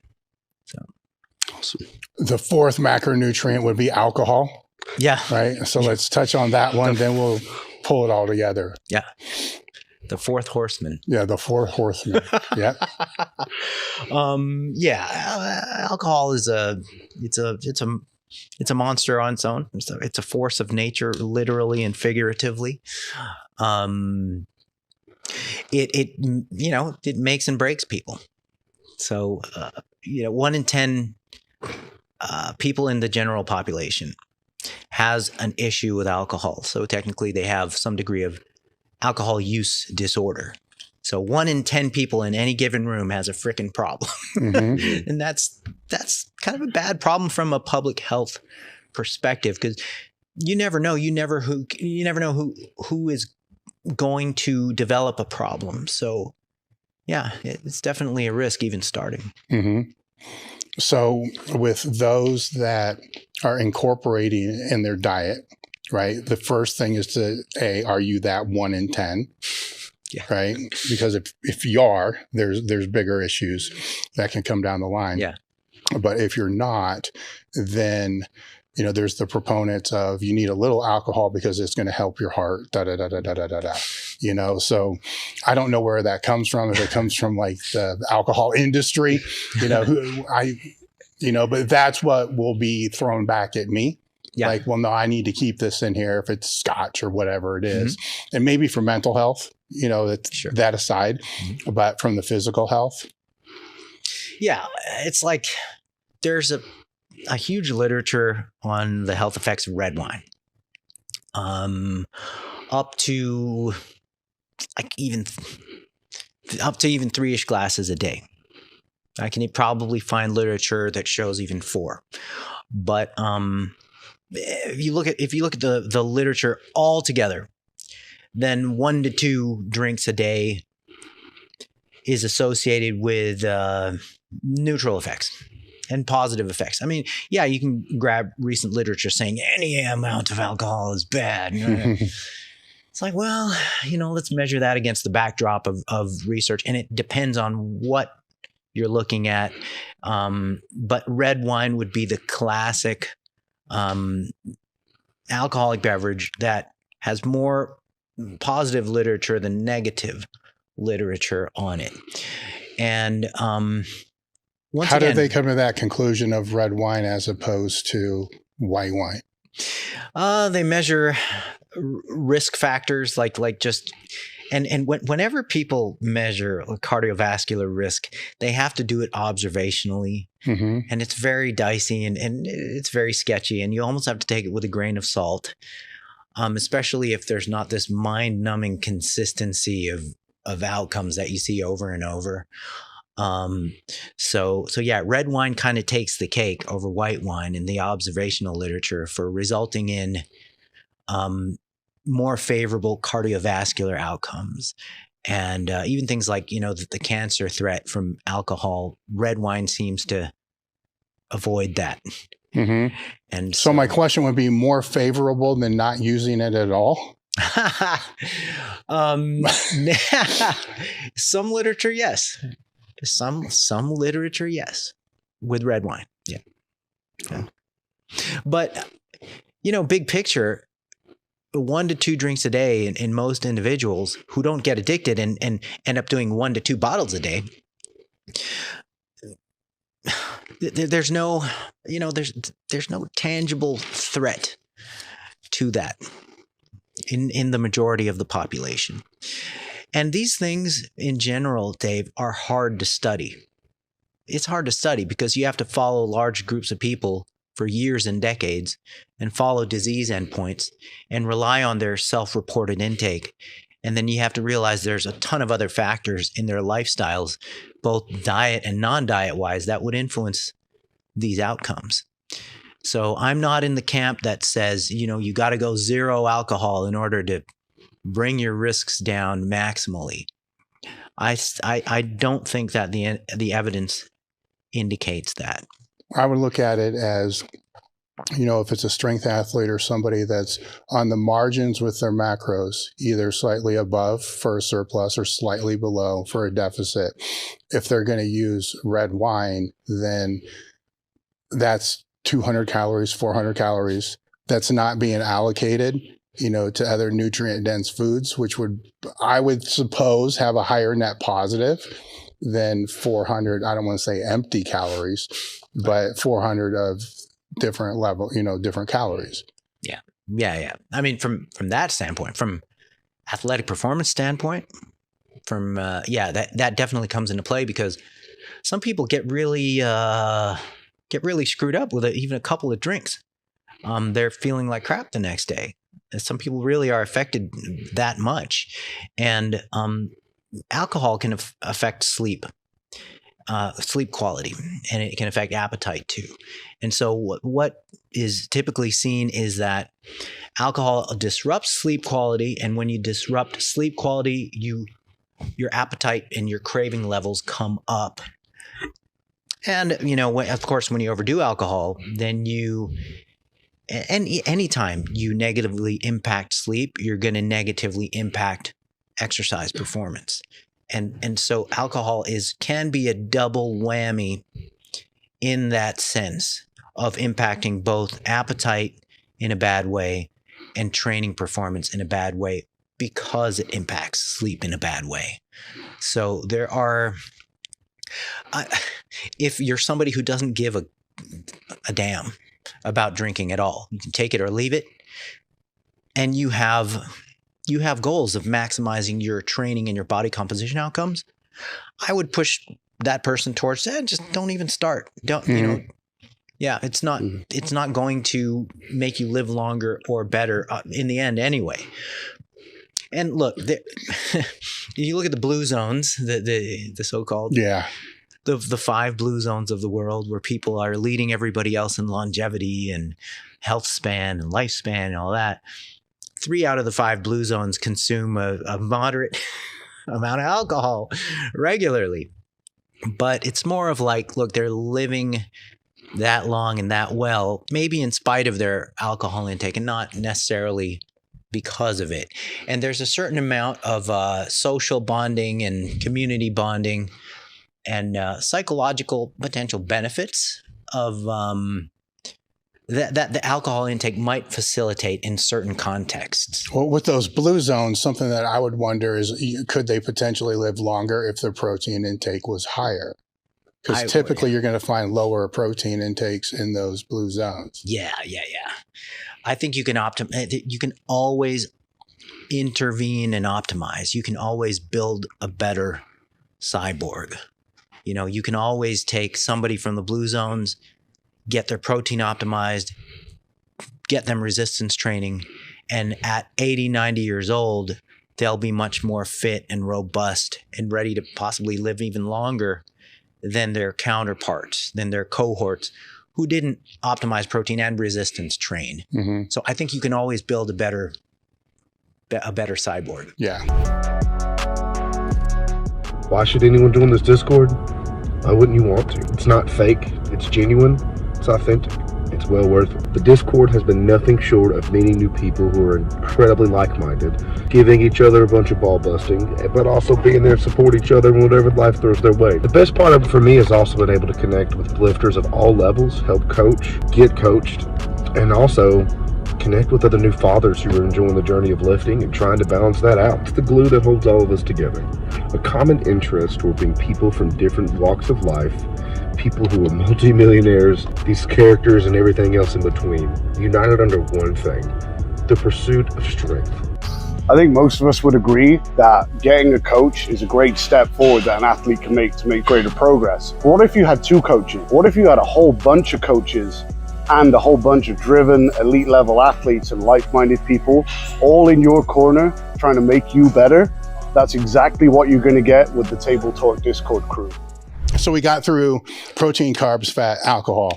So this next question we just kind of brought up during the break. So with your research and the studies that you do, how much of an impact does big nutrition, or whatever we want to call that, have on your research? Oh man. Okay. So, all right. Funding, grants, from like Kellogg's. Right. It's like this, man. That's always going to be a question mark, and it'll be a bigger, higher impact question mark depending on the industry. Like for nutrition, it's not a very big question mark, and especially for protein and protein supplementation, for example. Like some of the protein research that my colleagues and I have done was funded by the supplement industry, but we had an a priori agreement that the company has completely hands off, no say in just the conception of the design of the study, the data collection, interpretation, manuscript writing, publication, no say in any of that. And that's been my experience with industry funding. So how would it be funded otherwise? Right? Because that's the question that never comes up with the backlash against who's funding these studies, is like, how's that going to work if it's not funded? Yeah. You just have to kind of, for lack of a better way of putting this, you have to put your faith in the possibility that the researchers conducting this stuff have just basic morals and ethics and not an agenda to fulfill their personal ideologies. So there's no big protein agenda? Big milkshake. No. There's no big protein agenda. And, speaking of like just the putting your faith in the integrity of the researchers and stuff, Jeff Volek, you know him as the keto guy, but one of the best designed studies he's ever been the lead on, or at least the corresponding author on, it didn't show any benefit of keto on fat loss in this study where they meticulously matched the protein intakes and total calories. One group was high carb, low fat. The other group was full blown keto. They ran it for 6 weeks. Both of the groups lost essentially the same amount of body fat. And they also tested, they included a comparison arm in there who had exogenous ketones, so supplemental ketones. That didn't show any benefit either. And so this is Jeff Volek, who you would maybe assume built his brand around being the keto guy. But in fact, he's just he's a legit scientist who just wants to find out, who just wants to take the data or take the experiment wherever it's going to go and then follow the data where it leads. And you would just hope and hopefully put some faith in the scientific process that the people doing these studies, dude, nobody's funneling wads of cash into our pockets. Nobody's funneling gold blocks into our accounts, Bitcoin. Nobody's cryptoing us, man. And you just have to have some faith in the process. We do this for the love. There's no fringe benefits going on. So with the flexible dieting approach, and let me say real quick, I don't know if that's the case with the pharmaceutical industry. I've not been a part of that, but I would almost imagine the bigger the money potential and the more political influence something can have, maybe the greater the chance for shenanigans and bias. But in my observations and in my experience, it hasn't been happening with big protein. For those who just want to maybe start looking into the science a little bit themselves, because you kind of exist in this difficult middle ground, I feel, where you've got sensationalism on both sides. You've got the media that will take the abstract of a study that's done in a petri dish or whatever and blow that up, and Dave's got a couple of examples for us to go over later. And then you've got the modern age insta gurus or whatever who will maybe hang on to one study that showed one specific outcome, right? So technically they're not lying, but neither of them are lying technically, So for just those who just want to try and cut through that BS, are there any obvious red flags or issues? Like if someone just went and Googled that study, that, the average person with no science background could just go, no, that's garbage. Or do you know what I mean? Like to help them kind of get their head around not the misinformation, but the misrepresentation of information. Yeah. And honestly, I wish there was a simpler way for the layperson to do this, but there kind of isn't. So with the PCOS acronym or the PCOS model, you're looking at what population was studied, what's the intervention? Like what was the treatment that was done? What are the, what was the experimental condition going on? So population, intervention. What was that intervention, like that, let's say protein supplementation, what was it compared with? Like what was the placebo arm? What did that comparator arm look like? And the O is what is the outcome? Like what effect are we anticipating?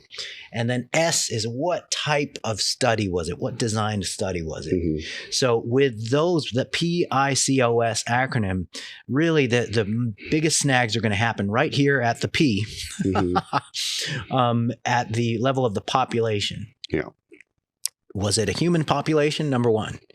So if it wasn't a rodent population and in fact was a human population, then what kind of humans are we looking at?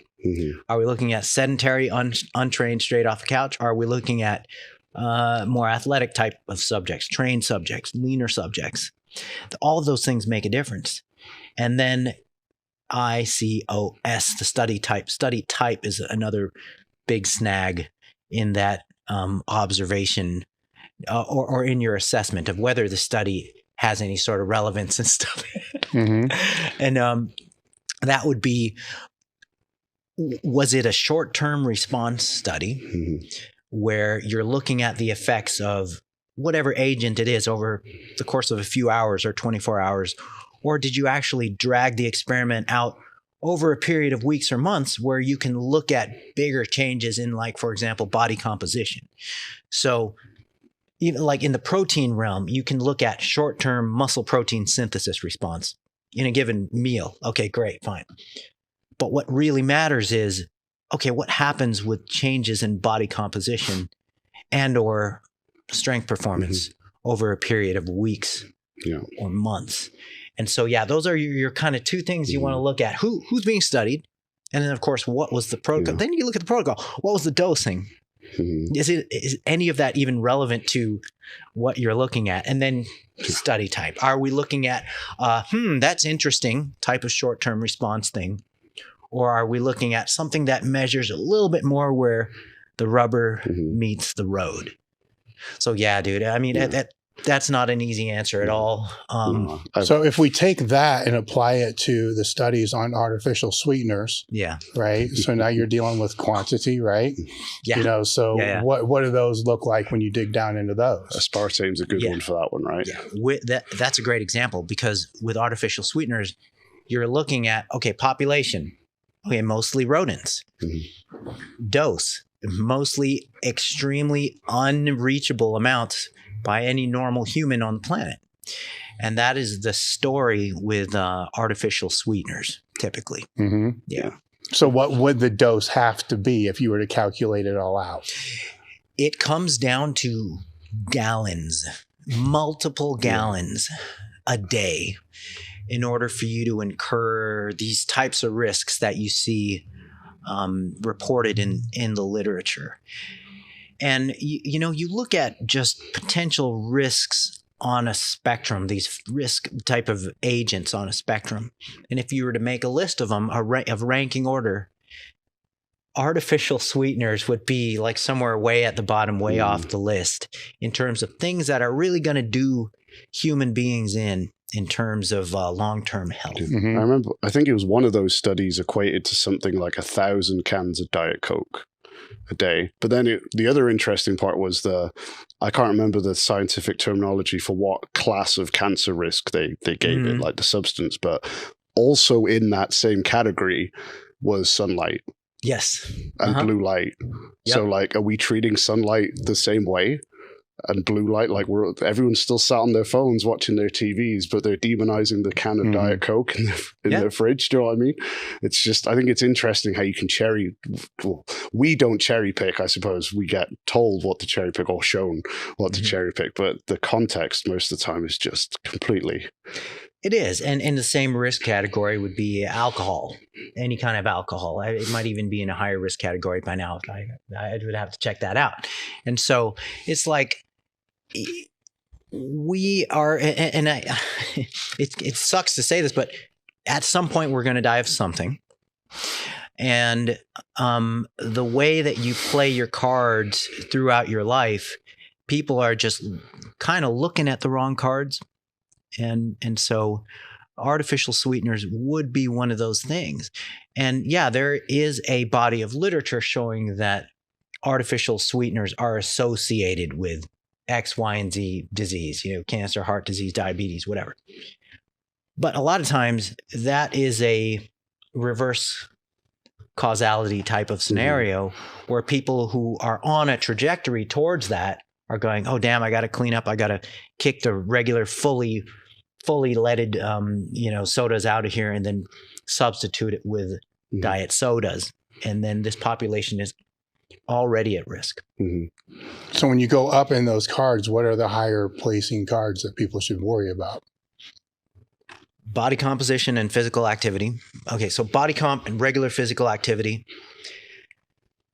So if you're either marching towards a favorable body comp, not obese, or you are obese and you're marching towards getting away from that, that alone is going to cover a large percentage of the big rocks of health.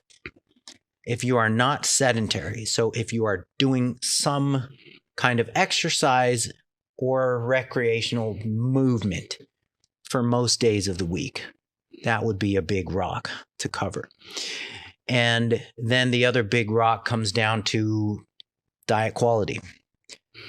Are you consuming a nutritious diet that gives you all of the essential micronutrients and macronutrients that are carried within a decently healthy food selection throughout the course of the week? And then after you've done that, it kind of comes down to, well, are you psychologically okay? Are you, and then of course, I mean, this almost goes without saying. If you don't get enough sleep, you are probably, almost everything is for naught. Sleep is a foundational pillar. And most people are living life burning the candle at both ends. And they do that for multiple decades at a time, from the time they're like 20 to the time they're about 60. And so people who are managing sleep better are going to be managing their training better, and they're going to have less cravings. They're going to be sort of setting things up to be healthier. And so that would be like the big rocks or the cake. Whether or not you're using diet soda to control your intakes or fulfill your cravings or to just kind of help you through the dieting cycle, that really is sort of an individual thing. Now, okay, caveat here. I do know people who have absolutely abused diet sodas. Like, let's imagine one of these babies has 200 milligrams of caffeine. Mm-hmm. All right. I know some guys who will have 5 of these in a day. That's bad. Okay. So at the population level, so statistically, the maximal amount of caffeine that an adult can consume and be healthy is about 400 milligrams a day statistically. So you're looking at the average person, average size and stuff. So it's entirely possible that somebody can be a very large person with, a lot of use for that caffeine, and it might even help them. So they might be able to go, who knows, 500, 600, at the upper end. But just at the average population level, it does kind of come down to this 400 milligram. If you have 400 grams, you're going to be dead soon. You'll die twice. Yeah.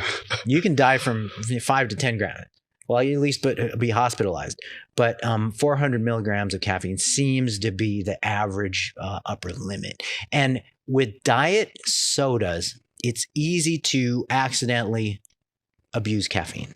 Mm-hmm. So yeah, aside from that, yeah. Do you think for some people, maybe on a subconscious level, then demonizing the aspartame, demonizing whatever the food of the month that the devil is easy? It's them moving a grain of sand rather than moving that big rock because it's easier.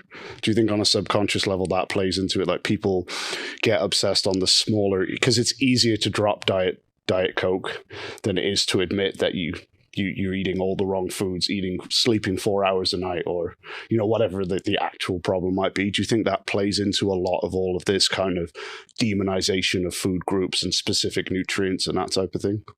I do. And I think it's driven by people's fundamental need to, people have a genuine desire to do what they can within reason to be healthier.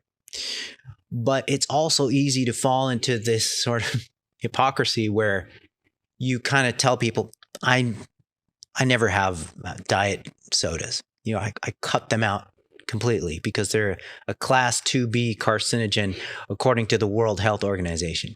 Never mind that so is alcohol. And then they're just having alcohol daily, or they're getting tanked every weekend.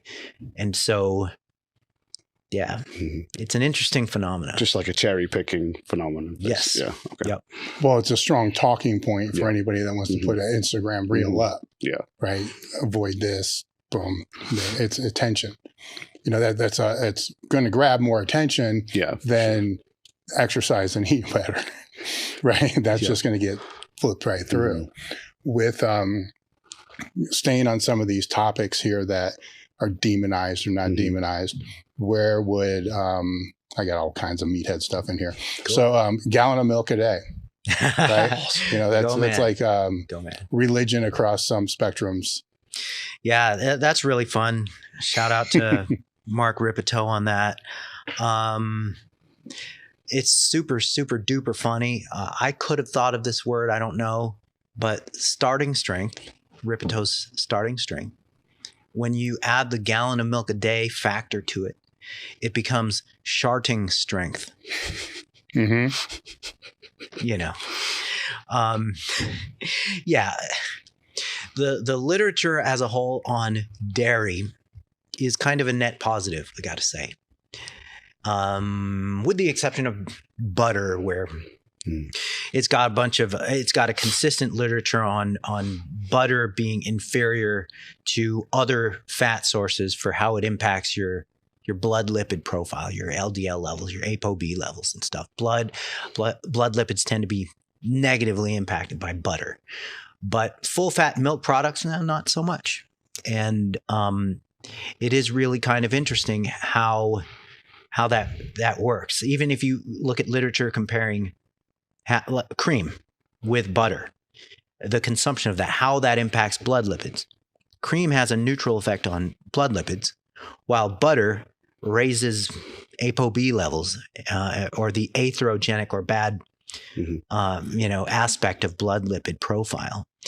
And once again, this is not to say that I'm anti-butter, but there's nuances to the whole dairy question. But on the whole, full fat dairy, as long as your consumption of it doesn't contribute to an ongoing unused caloric surplus by the end of the day or by the end of the week, that allows you to accumulate excessive amounts of body fat and then, precede this cascade of adverse metabolic consequences.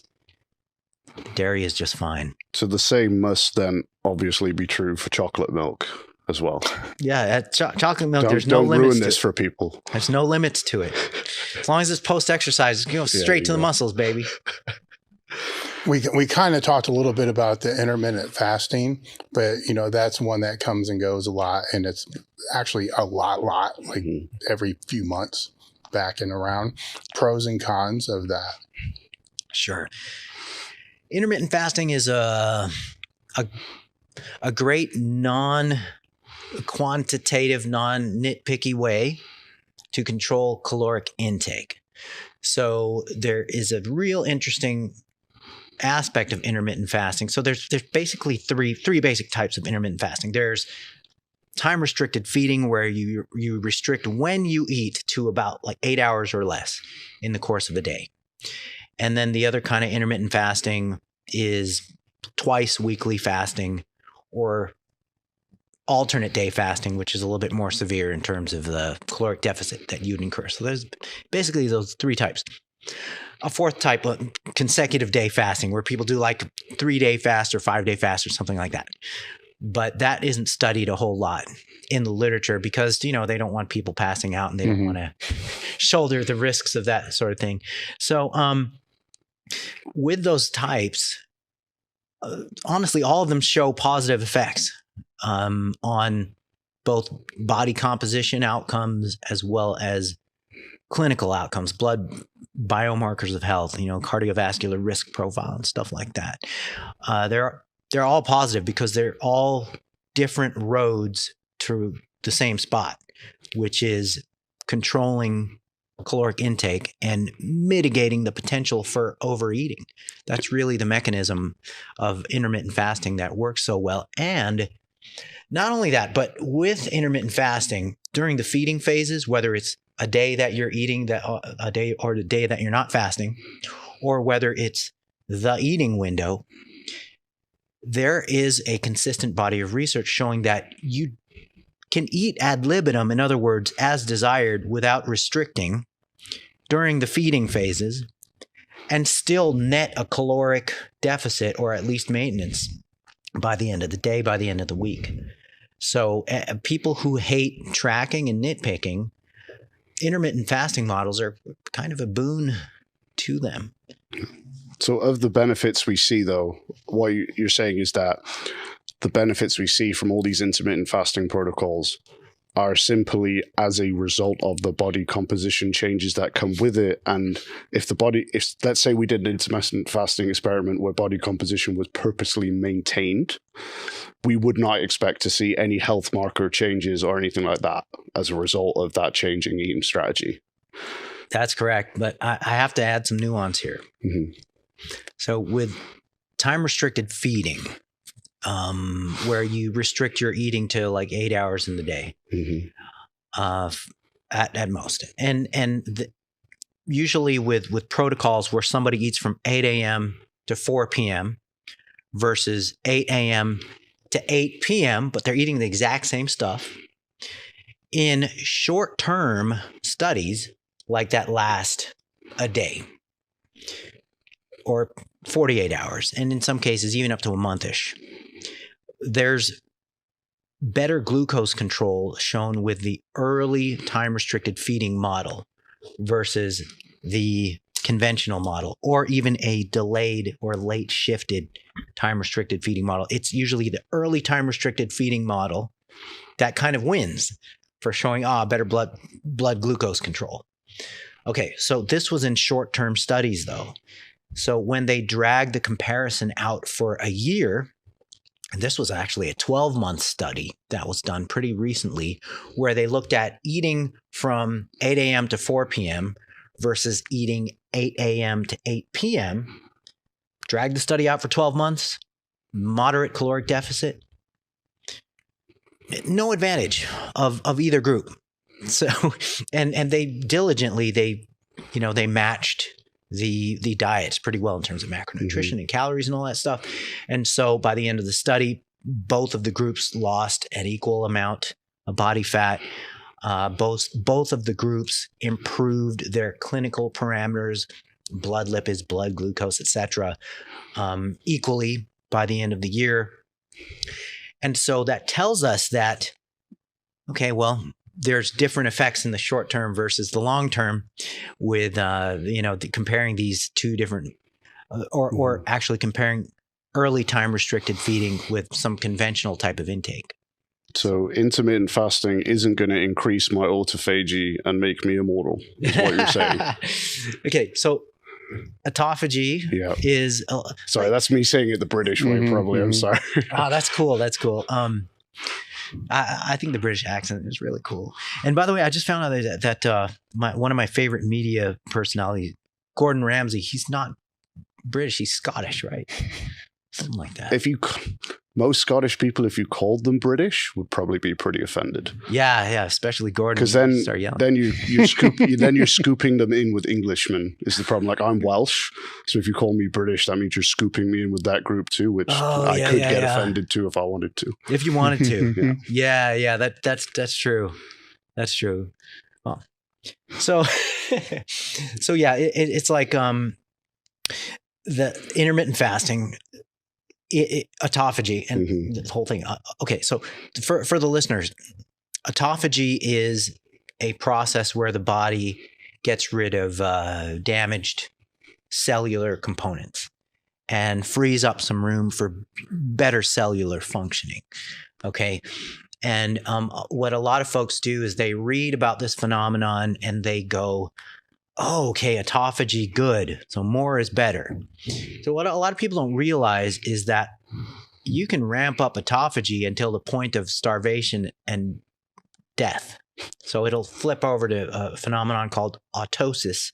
And then you're looking at runaway autophagy that leads to death, right? It makes no sense to chase autophagy with fasting. It doesn't. And that's because autophagy is a catabolic process that happens as a component of this symphony of physiological processes that happens in the background anyway. And I like to give the example of chasing autophagy. The ramping up of autophagy is the same thing as somebody who just wanted to ramp up their glucagon or their cortisol all the time. It's like, okay, it happens because of physiological stress, because of undereating. It also, you can ramp up autophagy by exercising, and autophagy gets elevated through any kind of exercise, through resistance training, through endurance training. And so if you're going to chase autophagy, you're almost better off chasing it through exercise than you are through fasting. Because at least with exercise, you have a host of positive things that happen body compositionally, fitness-wise, mitochondrially, everything like that. That happen in addition to raising autophagy.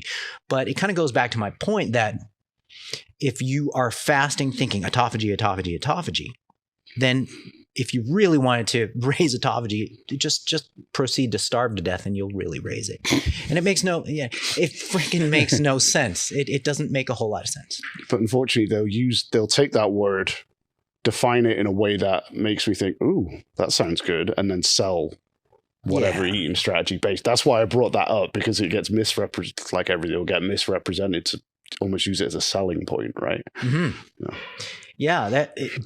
And these sort of things, intermittent fasting, alternate day fasting, time restricted eating, all that stuff, it's like for some populations, it's not a good option. So somebody who's already lean, and they actually looked at this, this was a study on lean men. I think it was by Templeton. I'm forgetting the lead author, but they compared an alternate day fasting regimen in lean men with a conventional daily caloric deficit. So they matched the net caloric deficit by the end of the week in these two groups, and the alternate day fasting group lost more lean body mass by the end of the experiment. So I don't really know why.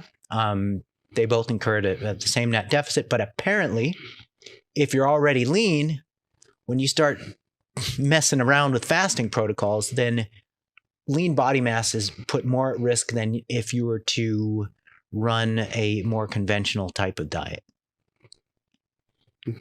I mean, just less fuel available to get through the day, perhaps just from stored body fat, and possibly maybe if they're already glycogen depleted, then what other choice does the body have, I suppose, at that point? Yeah. Those would be some of the factors. Because, I mean, the body's not stupid. If you're 6%, I mean, I'm sure they want 6% body fat, but if your body fat's already low, it's going to down-regulate everything that breaks down body fat more, because there's a point where it's just going to go, no more. Sure. So it's going to resist that and go, well, what's easier now, I suppose. Right. And it's not always positive things that happen. You know, there are metabolic adaptations that happen with dieting that, that are worth discussing. But how much of the diet should somebody make up with protein powders as opposed to protein foods? I guess protein powder would be a food too. So solid protein. Yeah, solid protein. Yeah. So protein powders or anything that would constitute a liquid meal usually is less satiating than a solid meal. So with people trying to maximize the maximally control hunger and maximize fullness and satiety and stuff, theoretically, you wouldn't want to put them on an all liquid protein powder-ish diet.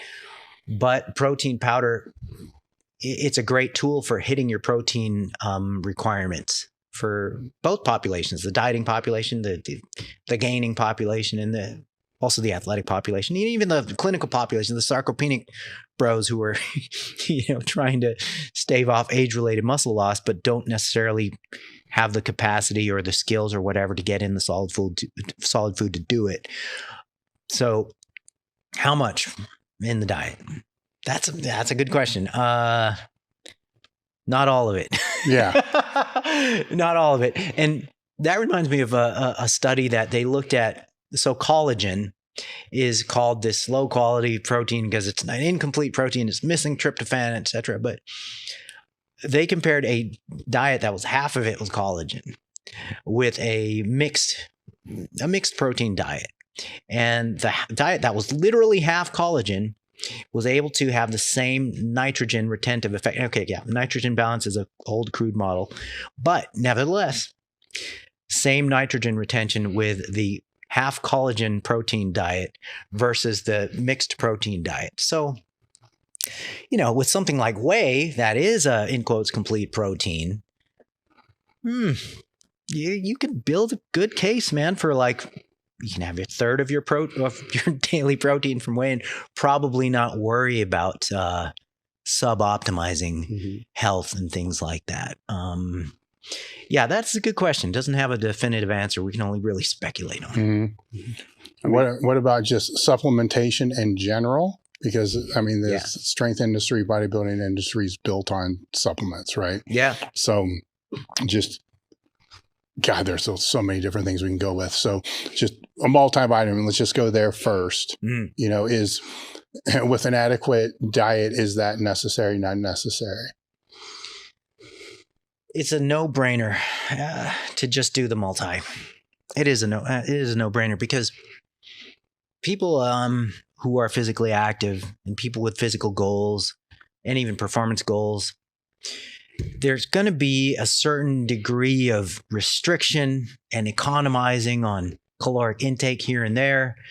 There's going to be prolonged dieting phases, hypocaloric phases, and people's food selection just at a general level is pretty narrow anyway. And so we're always going to be running a suboptimal amount of micronutrition at various points, and even chronically daily.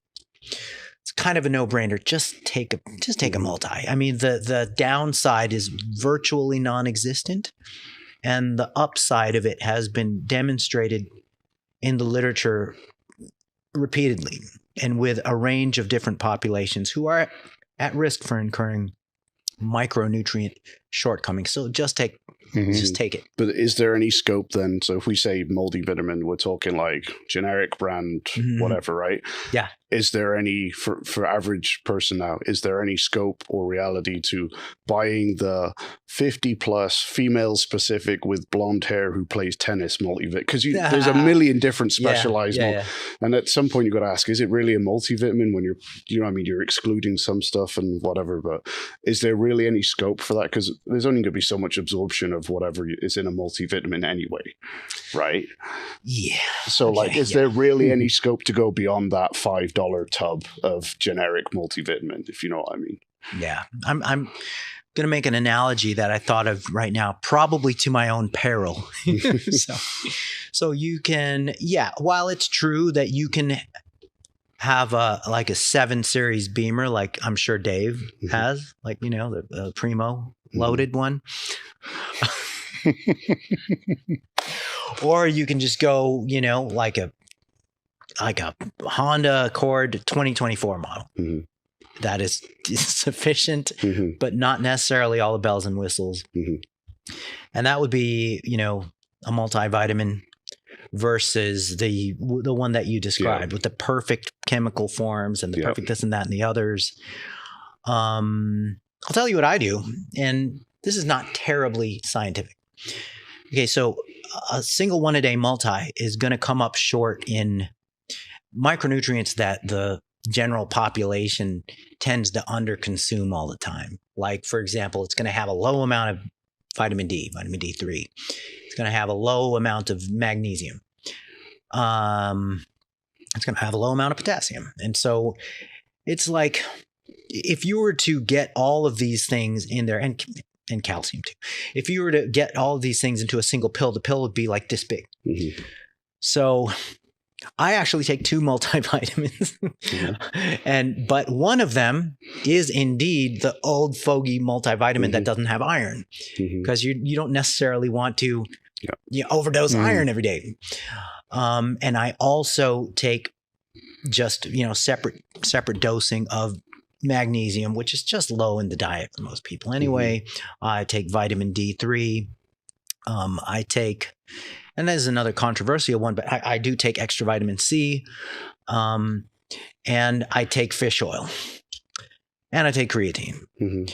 So the general population tends to come up short micronutritionally for just a general health purposes on vitamin D3, magnesium, and omega-3s, Mm-hmm. and calcium Yeah. as well. I don't recommend dosing up on calcium pills, because then that can have potentially negative cardiovascular ramifications with the calcification of arteries and all that stuff. But you usually don't see that happen with food sources of calcium. Yeah. So I would push people more towards food sources of Mhm. calcium rather than having them dose up on calcium pills. But yeah, that's kind of the long and the short of supplementation. Creatine works for athletes. Mhm. If you wanted to go more on the fringe and look at the icing on the cake, then you're looking at things like beta alanine. You're also looking at essential amino acids. Yeah. With With your creatine, are we talking monohydrate? Yeah. Yep. And I assume you're, of course, loading that for like 40 grams for a week, right? And then taking 2 grams a day after that. So, I joke, but in reality, like 5 grams a day or 3, or what's your dosing? Yeah. With creatine, it's kind of interesting because the way that creatine works is loading up your muscle stores with creatine levels. So you're saturating your muscular creatine stores. And so that saturation process, you can either hurry it up by consuming 20, 25 grams of creatine a day for a 7-day period, or you can just take a maintenance dose of about 5-ish grams, and then you'll be your tissue stores will be fully loaded with creatine in about a month. Mm-hmm. So it really depends on the time urgency of how and when you need to be fully loaded with creatine, to where you have a loading phase or you don't. Mm-hmm. Yeah. Now, will there be a period of time where your body will adapt to that? No, not really. No, not really. However, there is research showing that once you're loaded, there's kind of very little difference between people who take creatine just on their training days, whether it's like 3 days a week, 4 days a week, versus taking creatine every day. Mm-hmm. Creatine is kind of cool because its washout period is pretty long. It takes a little while. It takes 4-ish to 6-ish weeks for you to stop creatine altogether, and for your body's creatine stores to come down to pre-supplementation levels. So even if you take a week off of creatine for whatever reason, you went on vacation and you got to bring your bag of white powder. Yeah. You didn't want to get profiled at the airport, then you should be okay. It takes a while for creatine to leave the body. I think that there's a lot of cool research now showing the other benefits of creatine in terms of like the cognition benefits, like helping with sleep deprivation and memory loss and stuff like that. So would you include creatine as something that maybe non-athletic populations should perhaps be looking at? There is a huge body of literature now on the non-athletic benefits of creatine. So you've got, like you mentioned, you've got neurocognitive benefits. There's even joint benefits. There is the clinical applications of creatine. It is an emerging area of science that makes me think, wow, there's nothing creatine can't do. So yes. Yeah. You mentioned joint health. So with joint health and joint health supplements, what's the verdict on that? The old glucose and chondroitin supplements from the 90s, Yeah. there's still statistically significant positive effects there. Collagen supplementation shows positive effects consistently. What kind of dosages are you seeing with collagen to have that positive effect? Because usually people are buying little tablets and pills, right? And it's almost negligible dosing. Yeah. When you look at the evidence as a whole, it kind of comes down to 8 to 15 grams, which I like to just round up to 10 to 20 grams of collagen a day, where you see these benefits. And the benefits of collagen are wide ranging. I mean, you're looking at all the connective tissue, but also even skin, skin outcomes too. And so, collagen is kind of an underrated supplement. Do you think it has, just kind of going down maybe a bit of a rabbit hole there with connective tissues and that type of thing, do you think that should be something that's applied more to the athletic, i.e. PED using population? Because I know a lot of anabolics cause soft tissue structures to be, like tendons, ligaments, etc. The collagen in there doesn't get laid down as effectively. It's malformed to a degree. So in theory then, is collagen supplementation maybe something that PED using athletes should be looking at? Because a lot of the time their soft tissue synthesis rates, or whatever you want to call it, is suppressed. Anyway, is that something that maybe more people should be looking to include in that population, do you think? I would say yes. And it's one of those things, it's no skin off your back. Do like a scoop of collagen at some point in your day. And it's not a very big scoop either if you're going to go on the lower end, the 10 gram dosing end. But unless you're eating the chicken cartilage and you're chewing the end off the bones, or you're getting collagen through the diet somehow, it's tough to get that dose through the diet unless you're eating like a nose to tail style of diet. And there's enough literature showing the benefit of that to where it's almost like, hey, if you want to optimize it and you're not eating chicken cartilage for one of your meals in the day, it's not going to hurt. And it's also, like I mentioned, there's literature showing collagen kind of being on par with other proteins, with whey in particular, for muscle related outcomes. And I'm not going to, at this point in the game, say that collagen is on par with whey for muscle hypertrophy or performance and all that stuff. But for non-muscle lean tissues, it just makes sense. I mean, our connective tissue is mostly collagen on our bodies. Our bone is like a third collagen. Nobody has any issues with getting enough calcium to make sure your skeleton is in good health, but everybody throws a hissy fit at the idea of taking in collagen to make sure your joints and connective tissues are good.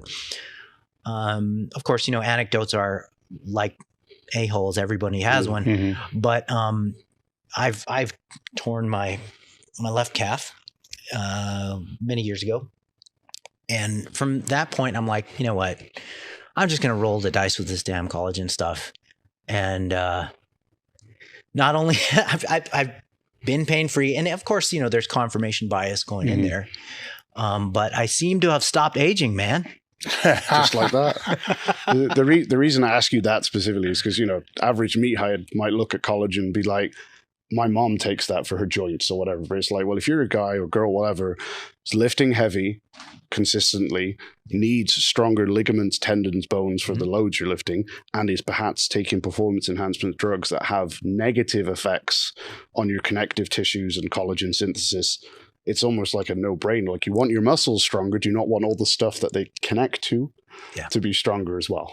Yeah, it is a no-brainer. And people will do everything in their power to try to dismiss collagen. Like, there's this one study showing that there was no difference in muscle connective tissue building with collagen versus whey.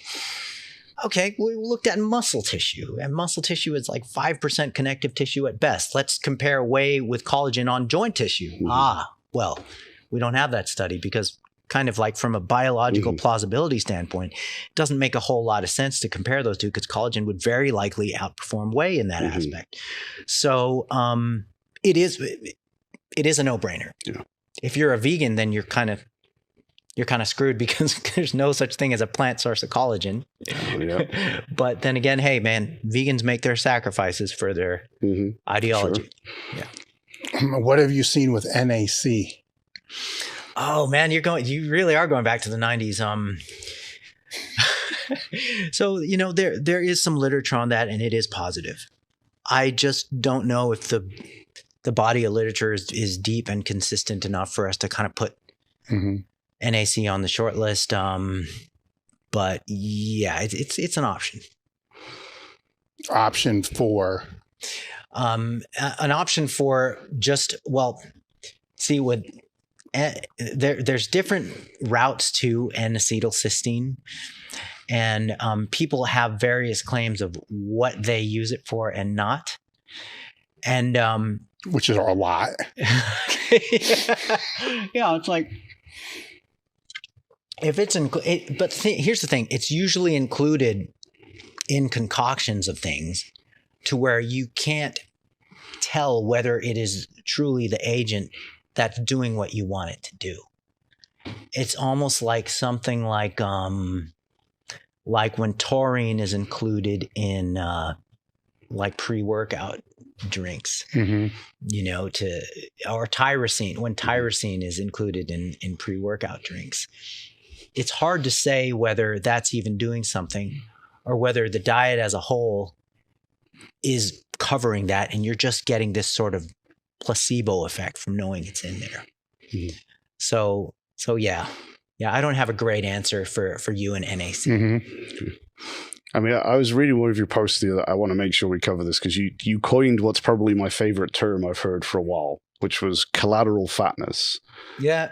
So if we don't mind, if we can just go down the preconceived notion of having body fat or body weight set points, and do they exist? And if they do, are they physiological or are they behavioral, or most likely answer is it both?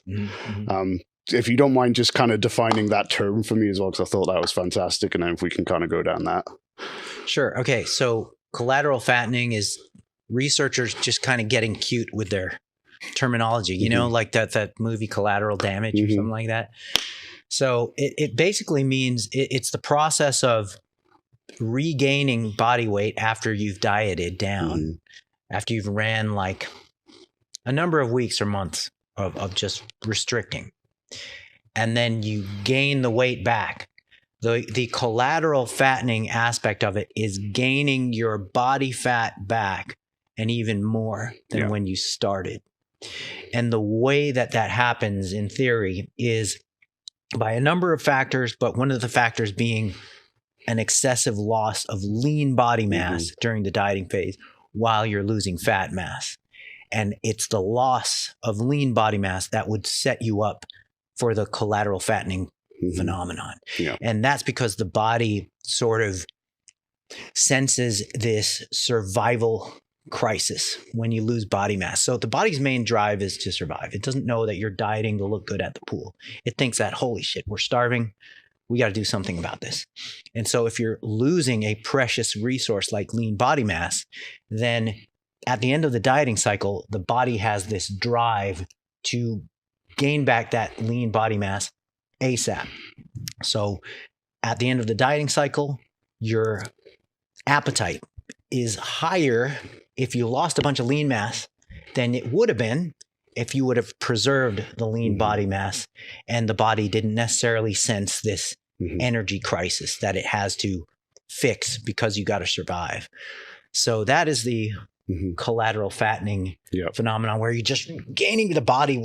I got to get this lean mass back. We got to eat.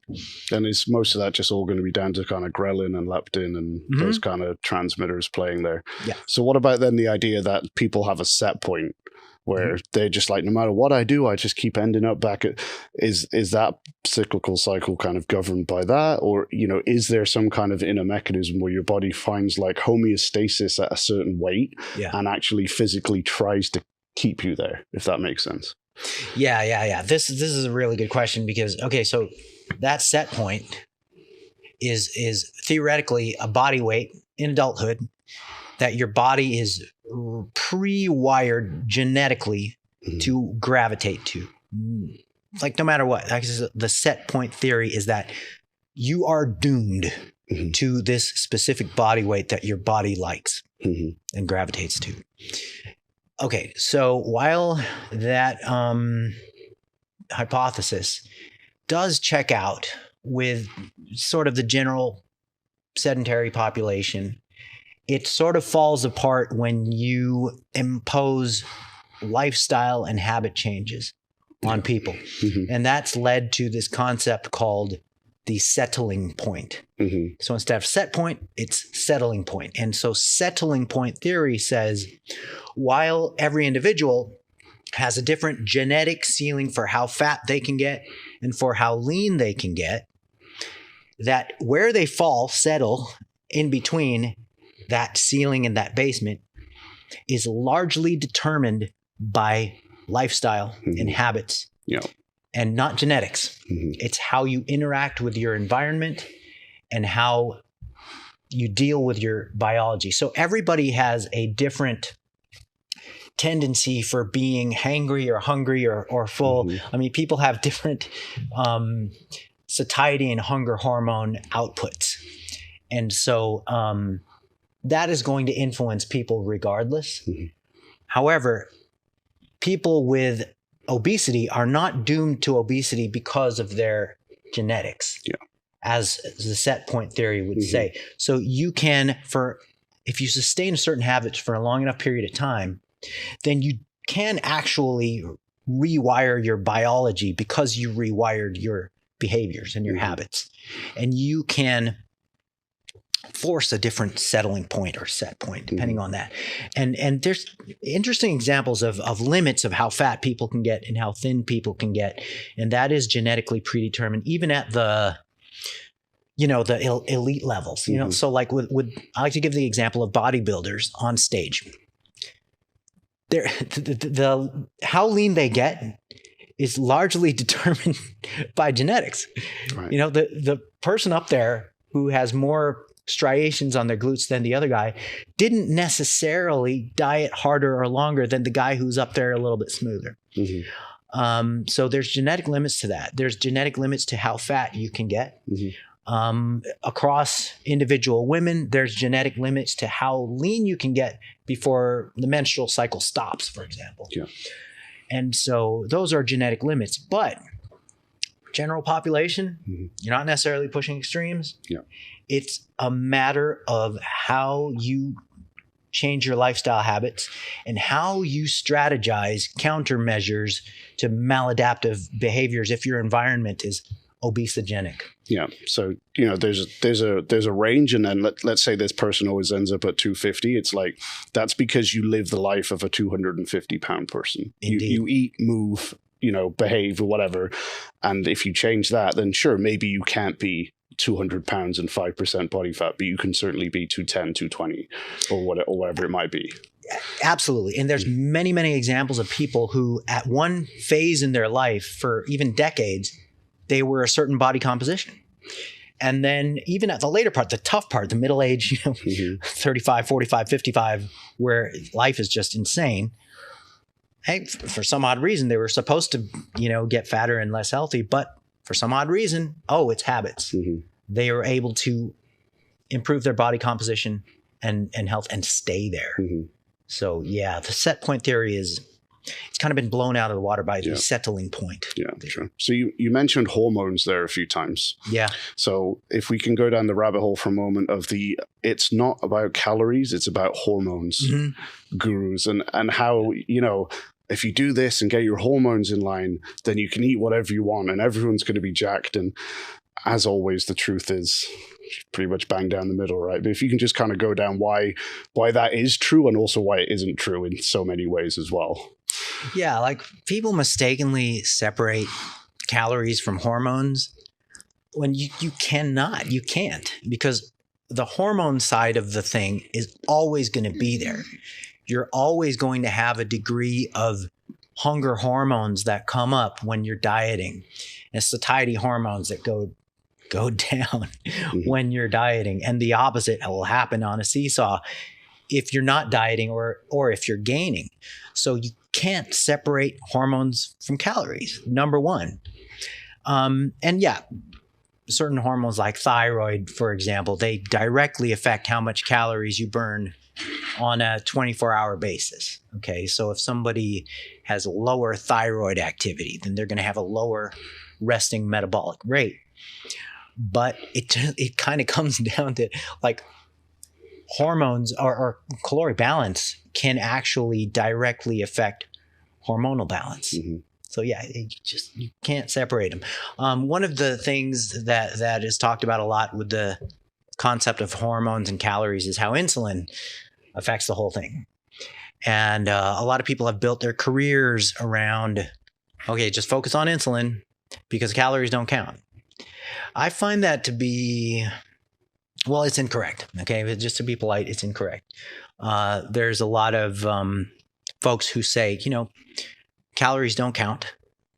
Yeah, that whole calorie thing is baloney. The calories don't exist. But when you fast, make sure you don't eat any calories. So it's like, bro, what? What? And then keto also comes into that picture too, because a lot of proponents of keto just say, you know what? I was a meticulous calorie counter, didn't go anywhere. I was miserable. Mm-hmm. Then I went to keto, stopped counting calories, and it worked. Therefore, calories don't count. Well, here's the reality. In every study that we look at, we take somebody who was doing the standard Western diet, which is, low protein, high carb, high fat combo, highly hyper palatable, mostly processed, highly processed type foods, get them on keto. What happens is their protein doubles. They're finally eating enough protein, and the options for junk food and these sabotaging foods that are out there in the environment, they kind of go down to close to zero. And the key way that keto works for weight loss, fat loss, etc., is you're finally eating enough protein, but you are consuming anywhere from, in the literature, 400 to 900 calories less than you were on your habitual diet. Yeah. So it still comes down. Still comes down to calories. So like it kind of goes like this. The road to the gate, there's many different things that influence the road. Let's say the gate is weight loss. All right. So there's many different things influencing the road to the gate. There's hormonal factors, there's lifestyle factors, there's genetic factors, environmental factors. But ultimately, to cross the gate to weight loss, there has to be a caloric deficit that goes on. Mm-hmm. And look, there's nuances to this. We're talking about substantial weight loss over the long term for people who need to lose it. The energy balance equation doesn't necessarily apply to everybody. And it doesn't necessarily apply like hardcore every time, because recomposition can happen in individuals who start training from a state of being untrained or a state of being overfat or both. So you take an overfat beginner, they can be in no caloric deficit whatsoever, but they're gaining muscle and losing body fat at the same time. So there is that phenomenon that I want to qualify this whole calorie in, calorie out weight thing. It mainly applies to just large amounts of weight loss over a long period of time for people who need to do it. But indeed, recomposition can happen outside of energy balance. So yeah, it gets odd. It gets a little complicated. But would it be fair to say, like, for the other 98% or whatever, like, it is calories in versus calories out? Yeah. But hormones change what that equation actually looks like. Like if you're hypothyroid, getting less calories in than is going out is going to be harder because the calories out part of the equation is going to be smaller, which means dieting is going to intrinsically be harder for you. If you've got someone who's got a poor kind of issue or whatever with leptin or ghrelin or whatever, so you get a lot of hunger and stuff. Like, it doesn't change. It just means it's harder to be in that deficit or, whatever the situation might be. Yeah. So an example that you just gave with thyroid. So the average person with Hashimoto's, hypothyroiditis. Okay, so their resting metabolic rate is going to be like 7 to 10% lower than a healthy person. And so with that condition, they're also going to be less energetic, more lethargic. And so you have this disadvantage of resting metabolic rate burn like 200 calories less than a healthy counterpart. And then you have their lethargy, their non-exercise activity might be another 200 to 300 less per day. So you've got this 500 calorie disadvantage in this person with the hormonal issue. Yeah. So that's just sort of an example how you can't separate the two. Yeah. Doesn't that same disadvantage happen if somebody's dieting for a long period of time? Yeah. Right? Because you start living from meal to meal and just like watching TV and training, and that's it. Yeah. Yep. It's a phenomenon. It's called, it's mistakenly called adaptive thermogenesis, when it should be called adaptive thermoreduction. And some people in the space know it as metabolic adaptation. Okay. And so this can be as high as, it can run into triple digits calorie wise with people who are pushing the extremes of it. So like, for example, the contestants of the Biggest Loser contest, their metabolic adaptation, if we were to define metabolic adaptation as a drop in resting metabolic rate beyond what would be attributable to losses in lean mass. So anytime you lose lean mass, your RMR will go down. But metabolic adaptation, or this so-called adaptive thermoreduction, is drops in resting metabolic rate that go beyond losses in lean mass. So the metabolic adaptation of the Biggest Loser subjects was enormous. It was like close to 500 calories. And people use that population as an example of, see, you're going to be screwed out of 500 calories just from dieting. But no, that was an extreme population. So if we look at the general population who's dieting even severely for months, their metabolic adaptation is in like the double digits of calories, like 50-ish calories by the end of the dieting cycle. In bodybuilders, competitive physique athletes, their metabolic adaptation does go into the triple digits, but not to this deal-breaking idea to where you can say, your metabolism is broken. So we're looking at 100, 160, 200 calories most of metabolic adaptation in extreme dieters.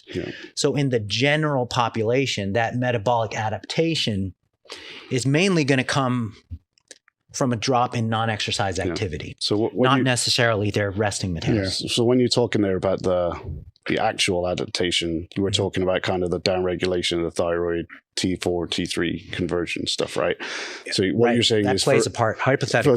So that part, what you're saying is that isn't really the problem most people are encountering. It's the fact that, okay, you were 250 and now you're 220. When you do your 10,000 steps a day, you're carrying 30 less pounds. Chances are, you might have been that person who used to sit there and fidget their leg, whatever, all that couldn't stay still. Now you're not doing that. And, all those little subconscious things that you don't even, that's actually what's contributing to that downregulation. That's exactly correct. It's the lower cost of moving around a larger body combined with a drop in non-exercise activity thermogenesis, or we call it NEAT. And drops in NEAT on average at the end of a dieting cycle can be as high as 200 to 300 calories a day. And so that adds up. Yeah. Were there any topics you wanted to talk about we didn't bring up? I just wanted to say how amazing it is to be here. I've been following you since 2007, you and Jim, and the whole elite crew. It's like, this is definitely it's a highlight of my career. I've been at this shit since I've been at this good stuff since a while, 1992. And so that's like 32 years. And so it is just honor, privilege, everything. It's just so great to be here. No, I thank you for coming out. Thank you. What's the best way for people to find you? AlanAragon.com. And on social media, I'm at the Alan Aragon. Yeah, I highly recommend you subscribe to his research journal. I've been on it forever. Every month, there's 4 or 5 different things that you're reviewing. I don't read them all, right?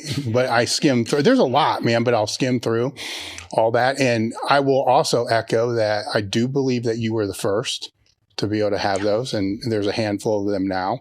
And to me, it's still the go-to one to be able to go to. So we'll have a link in the description. And thank you for coming out. And we're done. Thank you so much, guys. Really. Thank you. Anything between 4-week-long mesocycle and an 8-week-long mesocycle, and that includes 1 week baked into each at the end for deloading, seems to be generally a good idea for muscle growth. Nutrition is probably more important for the hypertrophy if I'm looking at the strength athlete, because if they go through that phase that they're supposed to go through that they don't go through, but then when they do go through, they don't go through it effectively,